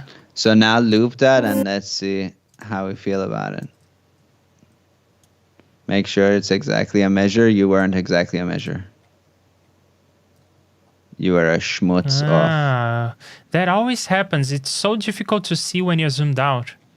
Well, if you snap to a grid, then you won't have to see, you know.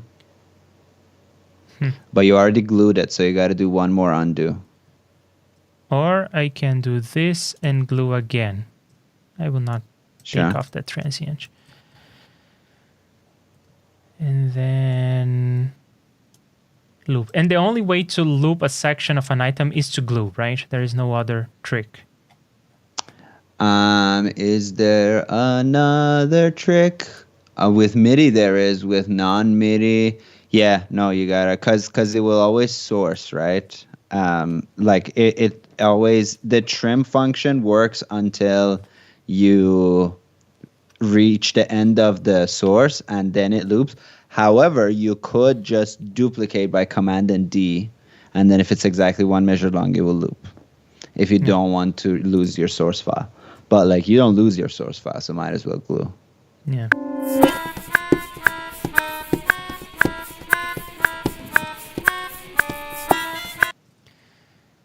we will need a compressor to bring this out, to bring this into. It's the kind of rhythm that Dream Theater uses. Huh. Can I just confess something? I don't like Dream Theater, but good bass player. But they're all like... I don't know. Something about it bothers me. About Dream Theater. Also, who has a goatee? Get with the times. They all have goatees. You know, what is this? 1965? Bass players.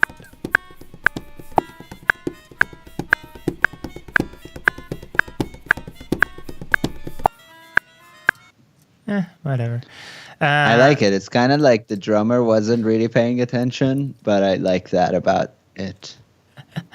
And about doing Dream Theater, I know they exist. I never heard a song from them. I never heard anything from them. I know that their music is complicated. That's all I know. Exactly. It's really complicated. But I mean, like so is ours. line... Try to play this. Yeah. But I mean, you know, imagine if we release this and everyone's like, oh, I'll be like, what? No. We're just digging around. No, Dream Theater is better than this. I will say that. But this is experimental. It's experimental, baby.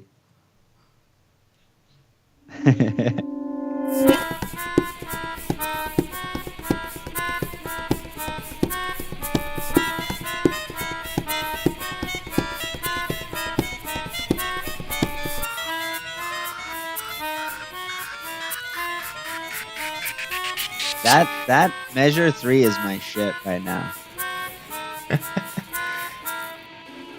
How about we change the goal from being 1 minute to 30 seconds? Because then we have a chance of actually succeeding. Okay. Or maybe like something like, 34 seconds.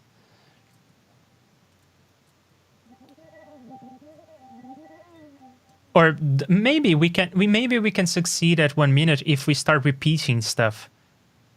Yeah. And just mangling with it. Which might be a better idea anyway. If we have a theme and we establish it, I mean, let's just have it for longer. Yeah. Okay. But I like that on measure 5 we go to that supermassive situation. That's our B section. Yep. We need some anticipation for that. We need something. Maybe we just needed to start. No, sooner. I like the jarring nation of it. But yeah, what we can do is start it at measure 4 because we have that build up, and then we do that retrograde thing, which like it, to me doesn't have enough of an identity to keep. So just delete measure 4 and delete the shaker and bring measure 5 in. I think. No, the retrograding will happen later. That's what's gonna happen. Yeah, like save it for the future. And then my grid size can be home measures so I don't get lost. And then I will put this much later. Like there.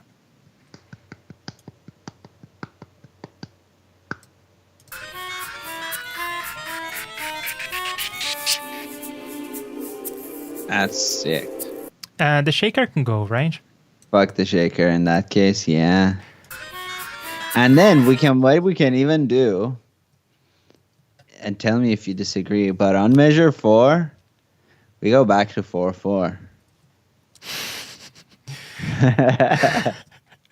Well, why does it matter? It's all washed out. Yeah.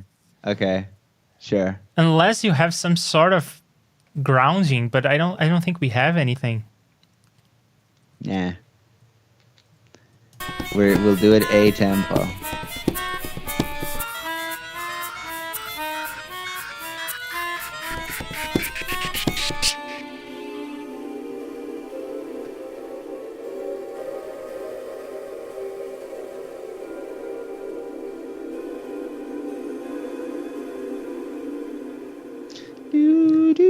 Yeah, I love that. I You love that. just I just you love play that. crap, you put supermassive on crap, and you have something. Yeah. I like that a lot. Do you want to do some filter movement to this? Some long form, some long automation on this? Sure. And not before, but after. I want this to Hmm. be heard. And I guess let's open this from the top. Let's see if that works for us.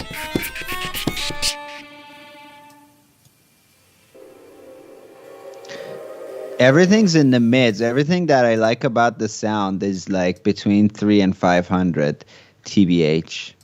I like the higher stuff too, but like You mean 3 and 500, like a bandpass? no, I'm just saying like the high pass really high is gonna give us not that jarring feeling.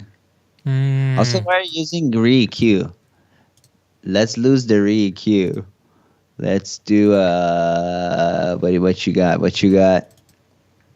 You know, a little more weirdness to it. What you got with some mid-side action to it, or Reflectosaurus? You know, Reflectosaurus is good. It's already washy, so Reflectosaurus is gonna come later on something else. Yeah, Paul Stretch. Did Paul Stretch finally become a VST? Because otherwise we gotta go to another thing. But did they make that VST? There is Paul X Stretch. Yeah. Is that a VST? Like you I just think use it in the program? I have never used it, But but it I think still it's... has to. Doesn't it still have to generate a new audio file? Like how can a VST slow down an audio file 1,000 times? Is it like keeping it, and you know what I mean? Well, I think it's ingesting the audio in real time and then spitting out things slow down. It's always It's possible to spitting do them that. out, though. It would be hard to do the opposite, to speed things up. Right. Okay. What I really kind of want is maybe not playing with the frequencies, because we've already done that, and this is experimental.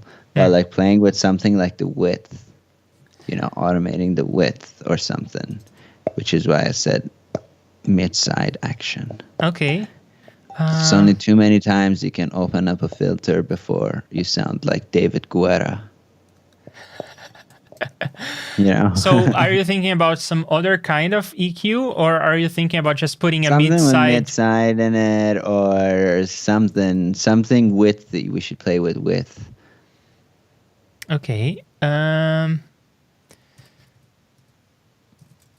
is a mid-side encoder decoder, yeah. Yeah, so you use it. We encode and then we decode, and then that's that. So now in the middle, we will put what? What do we want to put in the middle? Some distortion? Sure, that's the classic choice. Or a really short delay. I don't know. We will delay. And even the rear delay has its own stereo width too. But yeah, let's do something weird. No, but we are just processing the mids or the Mid, sides. yeah. Yeah, let's just do the mid and let's see what happens.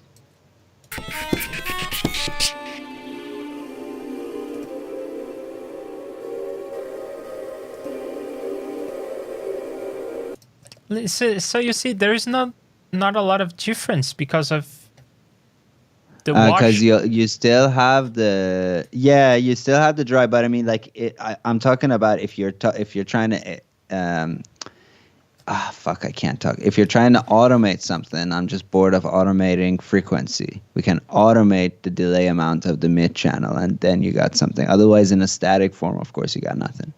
But you bring the dry down, and also rear delay is the worst for this, because as you change the rate of rear delay, you get all these weird sounds. Yeah. You should use a spicier delay. Let's go Valhalla. Yeah. I love Reaper, you know, but I do not like rear delay or reverb. They're not good. If my Sega Dreamcast had a delay like that, I'd be like, that's semi-impressive, but come on. Come on. Everybody, just can we all agree? Can we all agree? Come on. So we are doing mids on this. And then mix 100%. And then, yeah, we automate that delay and see what happens. This, right? We automate this knob. Yeah. Distorting the sides more than the mids. I mean, yeah, that's also a mixing decision.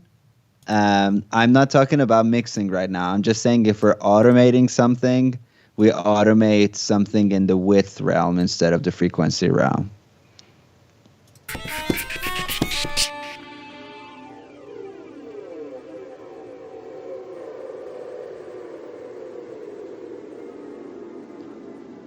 I think, by the way, I may be hearing your DAW out as just mono. Because you're on Skype, yes. I hate you, Skype. Skype stinks. So I don't know. Yeah, you tell me, how does that sound like the width is being played with to you? I'll be honest, I have a very hard time listening to these kinds of things. When people say like, oh, this, even things like this is mono, this is stereo, to me it sounds a bit different when you go from mono to stereo and back, but I cannot really tell a lot of a difference. And I have a hard time listening to like these widening effects. I don't hear a lot of difference there. I don't know. When I'm hearing on headphones and there's something like a mix that is LCR, I can tell. I can tell that the guitar is only on the left and the keyboards are only on the right. But when it comes to more subtle, like what's the difference between 20 and 40% of panning, it's all lost on me. Well, the difference between mono and stereo is quite easy because of the phantom center, right? Because like if the same sound arrives at both ears, as far as your brain is concerned, there's no other way that would be possible, because sounds in nature are never exactly the same amplitude, frequency, just the exact same sound. So when the same exact sound goes into both of your ears, your brain goes, oh, that's coming from in front of me. It's something that's equidistant to my ears, and hence why the sound arrives at both of my ears the same thing. So if you kind of hear that phantom center, that's a good way of like hearing when something is mono. It's just in that center and nothing else. And then the stereo always has a phantom center because many elements in a stereo mix could be mono, but you instantly start to hear like something else other than something that feels like it's right in front of you. So the best way to kind of hear stereo is to really know how to hear mono, because only mono sounds like mono. And then anything that just doesn't sound like mono is probably stereo or more channels. Does that make sense? A little bit, but in the end, it's just words. And for me to really develop that feeling, that I guess that ear, I don't know, perhaps I should train this. But something is happening to the sound when this is turned on. But let's automate the pitch shift as well. Sure. I meant to put this in an envelope, but I will take an LFO. Sure. That is tempo synced to 1/4 note to 1/2 note. I think strength way down, no? And also position direction centered, I'd say.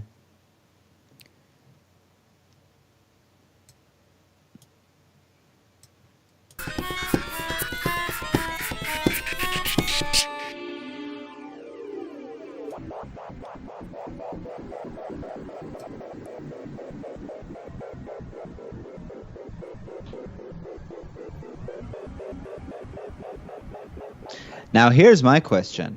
Can we take that strength and automate that? I was thinking about this the other day. I don't think so. Oh, some other part came in. I don't think so. I don't know of a way of doing that. Yeah, you know. I would love to be able to LFO my LFOs. Right, exactly. I guess there is a way, but it's a roundabout way. I can have a dummy plugin, a dummy like JS effects with just a bunch of sliders, but nothing changing the sound. Okay. And then I apply one LFO to that. Okay. And then what do I want to do next? I probably want to have some sort of linking between parameters. Yeah, right. So this JS effects that I'm talking about has a bunch of sliders, and they're all synced internally, Okay. not using the Reaper syncing, not using this. Okay.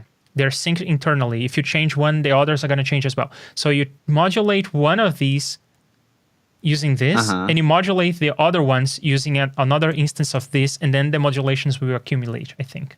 Oh, fun. I actually found the thing that we can do is using an automation item. Yeah, because then we reproduce this LFO in the automation item.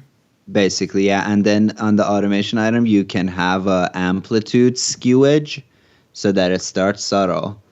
Because that's kind of what I want. Like, I like the effect of automating the shift, but when it comes in at the beginning, I don't like it as much as if at the beginning it was very subtle, and with time it got less subtle. So to create an automation item, the mouse modifier... The default is, I think, I've changed the default to command. I think the default is option and drag under, should be an envelope lane. Yeah. Was it command? It was option. It was option, okay. And then you double click on it, and let's make it a square, sure. And you should increase the cycles. So increase the cycles. Yeah. If you increase the cycles to 16, it'll be, well, I guess we're in 2 measures of 11. So if you want it to be the 16th, you want 22, 44, 88 cycles is what you want. And that's on every 16th now. And then not the frequencies, yeah, amplitude skew towards the negative, I think. No, sorry, towards the positive. And there's our thing.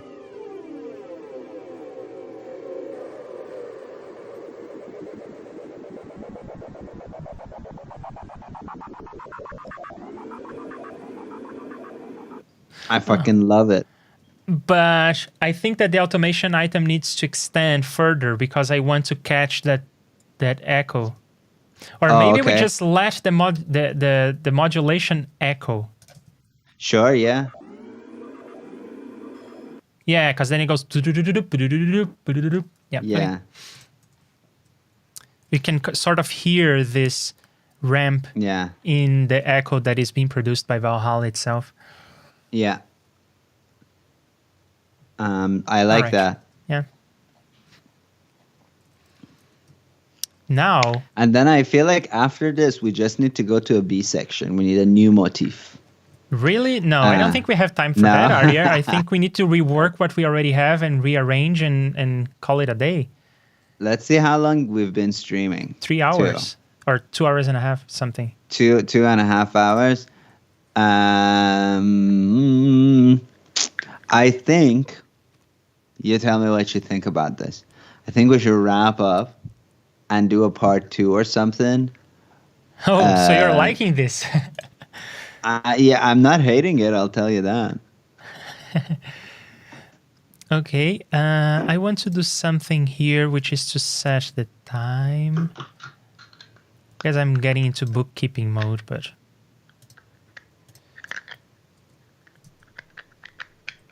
So, let's hear what we have so far. Yeah, and then we'll call it. And if you have last things to say in chat, say them now or forever hold your peace.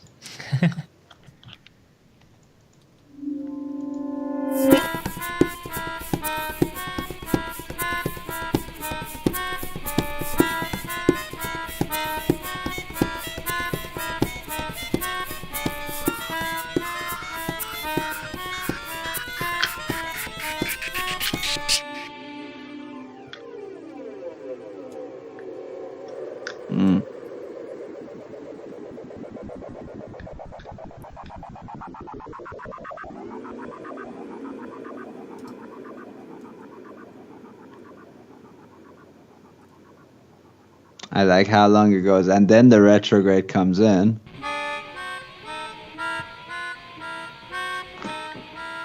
We need a new motif, though. I'll tell you that, free of charge. I think we really explored many avenues of our first motif. And we need a second motif to like be in every way, you know, different to this. Like it could be, you know, very consonant and just end the song on like the most milquetoast, like John Mayer chord progression of like C, F, G7, and a nice little like cadence, so that it's kind of like if you stick with us, then you may hear something you like. But if, you know, at the beginning you don't listen to the stuff, then, you know, what do you want me to do? From Zappa to Mayer. Yeah. All right. So do you want to wrap it up? Sure. Part 2 coming soon, everybody. Thanks for being with us. And yeah, you know, like one of these days I'll do a video too, but you never know when. Cause yeah, it's been pretty, as you can see, I'm still in a temporary place, and also a lot of things are happening. That, yeah, whatever. Good things, I hope. No, none of it is good. It's all really horrible shit. Oh man. Yeah, but you know, what are you gonna do? It's experimental, baby. It's showbiz, baby. Leandro, tell the peeps what you have going on. You got to see conference coming tomorrow. No. That was last week, and we only meet every 2 weeks. Ah, gotcha. Yeah, so probably tomorrow I will take the day off because we have been streaming for very long, and the day after that is my birthday, so I'm not going to stream on that. But on Friday, I will be back, and I will probably continue what I have been working on, which is a complete pain, but it needs to be done. I am working on this notion of linking parameters across plugin instances, which is necessary for the second version of the auto mixer. So I'll probably continue working on that. But overall, for people who don't know my channel, I have been writing code in Reaper. So we have been writing audio effects for real-time processing of audio in Reaper. And sometimes I do other things, but mainly it has been audio effects. And right now I'm working on the Auto Mixer, which is this plugin that helps you mix automatically multiple microphones that may be going on in a recording space. And that's pretty much what I have been up to these days. Have you, by the way, I'm sure people have asked you this and stuff, have you thought about a VST version of the Auto Mixer eventually? Yeah, that's in the works, actually. So nice. I am using JS Effects and Reaper to prototype the thing, to see how it should look like, to play around with the algorithms and the parameters. But in the study group, that is a C++ study group, we have been looking at Juice as a framework for creating VSTs and other tools as well. But in the study group, my personal project is to create a VST version of the Auto Mixer. Nice. There is a problem that I want to finish the JS Effects, at least a workable version of it, before I start the C++ version, because C++ is much harder. So yeah, lately I have been installing... You're trying to like work out the kinks of like the thing with JSFX that's quick to compile, and then once it's final, write it to, There are pros and cons with JS Effects, but I am having a lot of fun using it. So I will finish first that version, and then I will look into the VST version. So lately in the meetings, I have been installing things on the C++ front, and I have been talking about analog. So I am getting into electronics. I am learning about how to do simple things like a simple amplifier. I recently did an oscillator that is not a voltage-controlled oscillator, but it is an oscillator. So I've been getting into that kind of thing, and that's what I have been sharing on the study group. Cool. I had another question about that actually.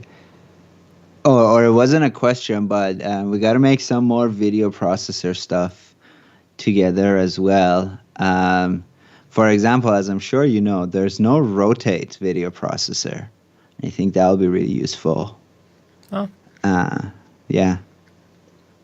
you mean just taking the image and rotating it, or do you mean like Yeah. being able to automate that? Because I think that should also be relatively straightforward. Yeah, I mean, like, I guess if you make a rotate, like, you'll be able to automate that, no? Yeah. Because, yeah, right now there's flip stuff. No, And what I even meant the by flip automation stuff, was probably, I didn't make myself clear. I meant just something that would keep rotating forever. oh, that would be lovely too. But I mean, like, if you make a video processor that rotates, you can then, if you have from 0 to 360, you can just use an automation item or something to make it rotate forever.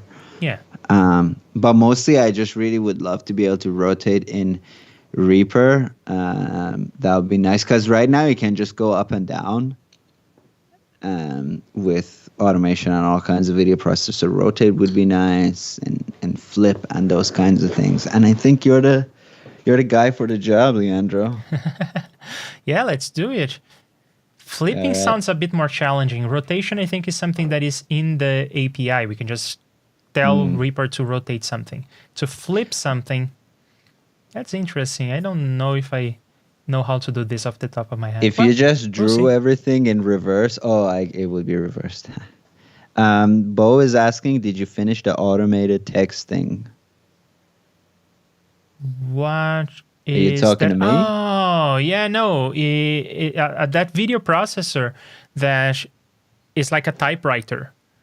Oh, yeah, text. I've been using it. I've been using it on all my most recent videos, Bo. That's the Leandro thing. Well, I mean, like, I can release it, but I thought maybe, Leandro, you want to release it in your Leah.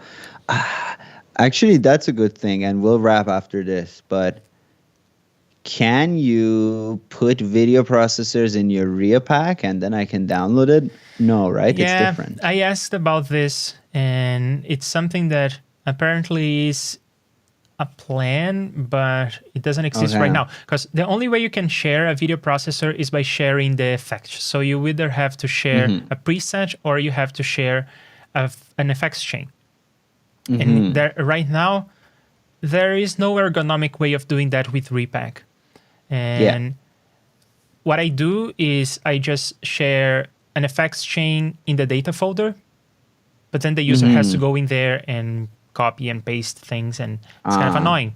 So now, there is no good solution for this. I guess Reaper Stash is not bad. If you don't mind, Leandro, I can share that video processor on my Reaper Stash. Or do you have one yourself? I don't use this stash. No, I distribute everything via Repack. I find it much more convenient to install. Even if it's something like an effects chain in the data folder, I still find that more convenient because updates are automatic. As long as you know how to sym-link instead of copying and pasting. But still, all of that is just much nicer. So I use Repack for everything. Cool. I'll put that in the Reaper Stash in a bit, Bo, and put the link somewhere, probably here or anywhere else. You know, go to my stash, IDDQD Sound. There's some other stuff there, some effects chains. And that's it. All right, let's get out of here. All right. Thank you very much, Arya, for inviting me. It is always fun. Of course. Yeah, it's been a long time. I missed it. Yeah. Do you know when part 2 is going to be? Do you know when you're going to be available next? So that people know this on the stream, because we are still streaming. Oh, that's a good question.